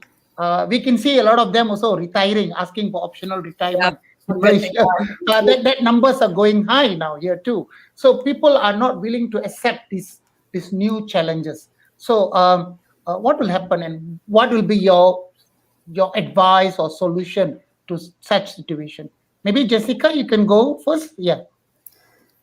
I like to think of them as reluctant, not resistant. Resistant is a very negative and closed off. I like to say they're reluctant to make a change, and I find most of that comes from fear. So having a conversation with them about what it is they're afraid of. And a lot of times we like to feel competent in the work that we do because we're professionals. And anytime we don't feel competent or confident in ourselves, we have a level of fear of, am I going to be judged? Am I going to be embarrassed? If we can figure out what the fear piece is for them, that's the way to get them through why they're reluctant to change or try something. They also need to know the benefit of it. And sometimes seeing is believing. So going in and modeling how to use that it can be done with this. You can use Flipgrid with kindergartners to listen to them read. You can use this platform. You can use this strategy, and allowing them to see it in action, but then also support them through them trying it out as well. And I think some of that came into the informal coaching time, especially the ones who have been in education for a long period of time. They are very comfortable with in-person learning. They were very comfortable, and this disrupted all of their comfort. So they were feeling they felt that discomfort of everything being new and unknown. So as you can build their confidence with things, they're going to feel more competent, and they're going to be more willing to embrace different items. But I would say just what it is, what are they afraid of, or what is it they have to let go of? So some of it is letting go of the comfort and embrace the new, and that's really hard to do. And that's going back to embracing that beginner's mindset. It's okay to be a beginner at something. It's okay to revisit being a beginner. If I do it all the time, and I've been in education 17 years, there's always going to be a new approach or a new set of research that you don't know about. And if you're just saying, okay, I'm a beginner here, I'm going to learn and I'm going to move forward until I become an expert or I'm more advanced in this area, then it just normalizes. We go through that cycle of growth and learning over and over again. No matter year one, you're 15, you're 30, you're 45. However long you're in education, you're going to continue that growth cycle. Yeah, thank you. And you wanted to add on that? Okay, well, I was going to say, and she already kind of summarized it. There's a couple of handouts that I could send that might be helpful on this one. And my business partner that we talked about when we first started conversing this morning or tonight is why is change so hard? And he said it's because of fear and loss. And so that's just a different way of framing what Jessica said. Now, my handout is why people resist change. And you said they're just reluctant. But I have a 3-page handout about the 10 reasons why people resist change. And it's your job as a coach to figure out why are they resisting? And then, so it's got the 10 things, and then it's got 3 or 4 suggestions underneath of how you can get them to move. And then the third thing I would say is, you know what? Jessica just presented a whole ton of tools for us, and you can't do them all at once. You know, and so, you know, maybe a group could decide on, let's learn this tool, like get the list. Do they have access to our PowerPoint? If you allow, then I could able to. Well, how do you feel about that, Jessica? I'm good with that. Yes. So I'm just saying all those tools, they could unpack those tools and, you know, make a list and just start to learn them.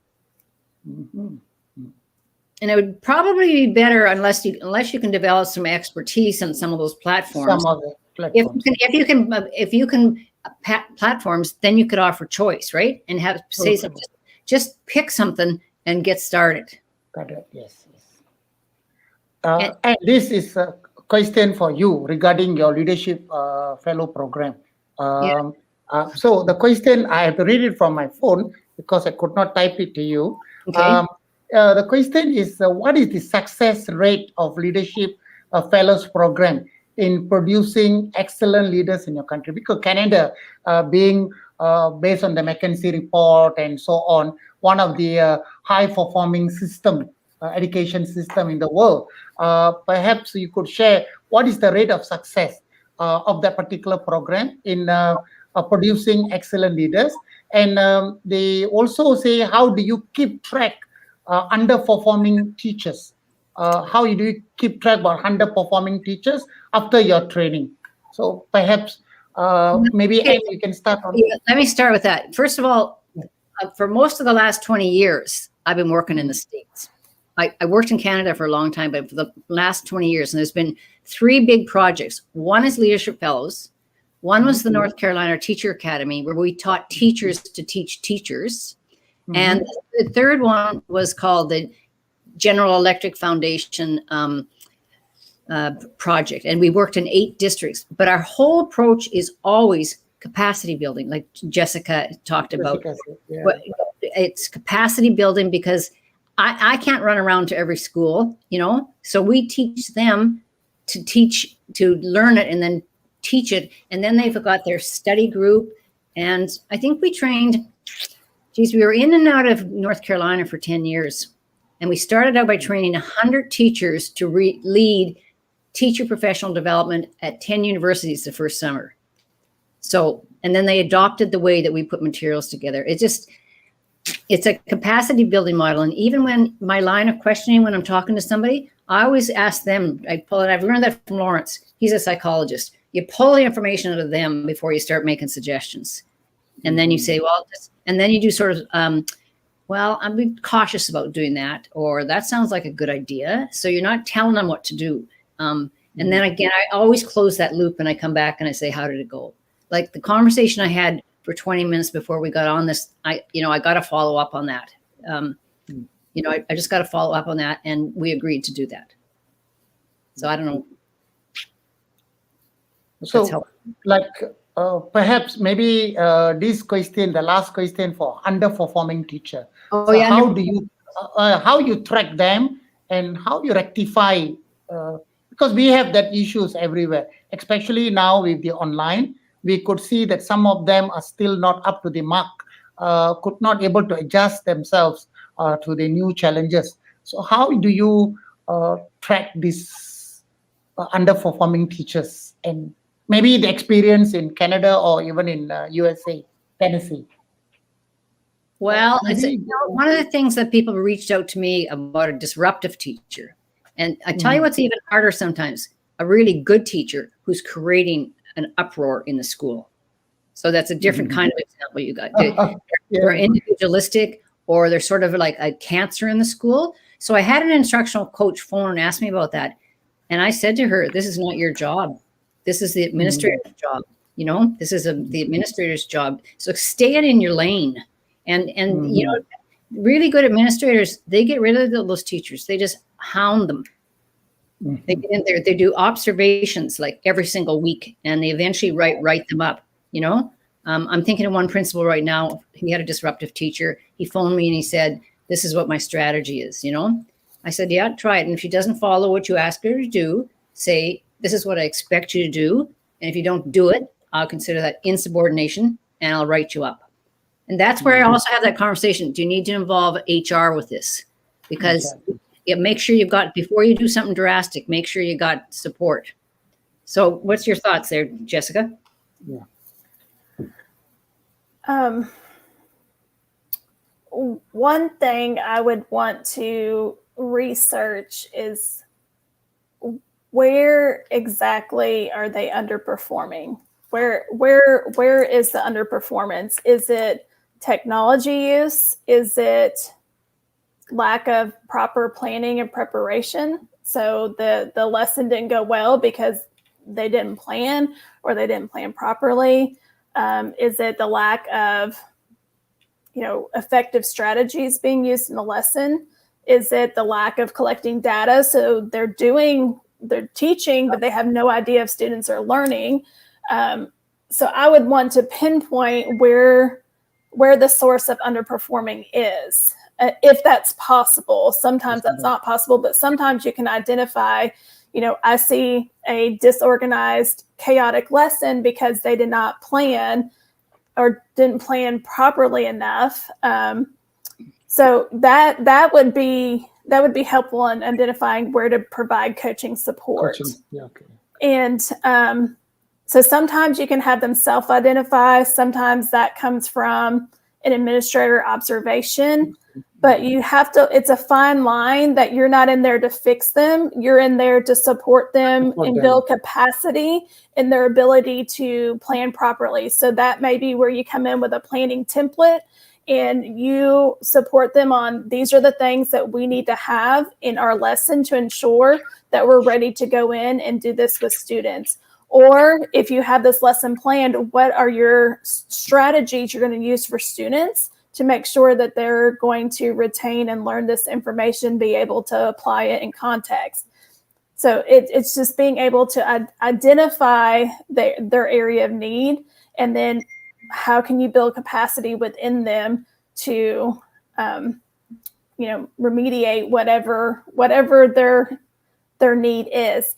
But if they're just, sometimes there's a lack of an awareness there, and I found if you record them sometimes instructing, and this is where a benefit of being able to record online lessons, sometimes them seeing themselves makes a believer out of things that they've heard other people say about what's happening in their classroom. Them being able to see it when they're not in the moment can be an eye-opening experience for some teachers, and then realize, okay, now I see what you're talking about, that they can't take that perspective when they're in the moment in the role of instructing students. Good. And maybe you can identify. Maybe you can identify. I mean, it's remotely, it's harder, but when you're coaching in real time and there's a really good teacher, sometimes just you say, "Let me take your class. Why don't you just go down the hall and watch us?" Better still, get a substitute and send them to another school so they're not being embarrassed with their colleagues. I mean, I remember years ago a principal saying, you know what, I got a brand new kindergarten teacher and I just have to identify a great kindergarten teacher and I'm getting a sub. And she sent that kindergarten teacher over to this great kindergarten teacher. And she said it just like transformed her. She came back with so many ideas. Like Jessica says, sometimes they got to just see it. See it. So they know what they're supposed to be trying to do. So thank you so much. I think that's not all the questions, but we are already at the end of the session. Yes. There are questions coming in all over because today we do open it to some of the educators, not from IAB, for them to, because this is very relevant to their day-to-day work, because we are talking from two perspectives. One is on the leadership, one on the instruction. So we got some ideas. We are doing coaching here, but these ideas, these new ways of doing it has actually enlightened everyone, including me, on the best practices, because these are not just from books, but these are practically uh, your experience, your stories, how you go about doing it for the past 18 months or even earlier than that. So thank you so much for that. Sharing. We do stay back after the session for us to do a short reflection on our session today. Is that okay with both of you? Then the YouTube will be available for anyone to watch, even they miss the session. Some of them are following real time now, but some of them will be following it after this. And we might able to, if you allow, we might able to share the slides to some of our colleagues, for that they can pick it up some of the ideas and start talking, having a conversation regarding it. Right. Yeah, I think that's what Anne has Right. suggested. Like So what Jessica said was, why reinvent it if somebody's already done it? She said, why have yeah. different teachers, 75 different instructional coaches rewrite something when somebody's put a good piece together? So maybe another idea is to find some way to share these good ideas. It's a virtual way of sharing the good ideas. And so people, a place like they can go, like Jessica explained to us, where they can go for coaching ideas. True. And pull Because that, and I would pull our PowerPoint apart because it's too overwhelming probably, and you probably would. That I would pull it apart and maybe post them as separate pieces. Yes. I'll wait for that. Yeah. Okay, good. Because I think the based on some of the research done by the global leaders here, they say that during the pandemic, the culture of sharing has increased.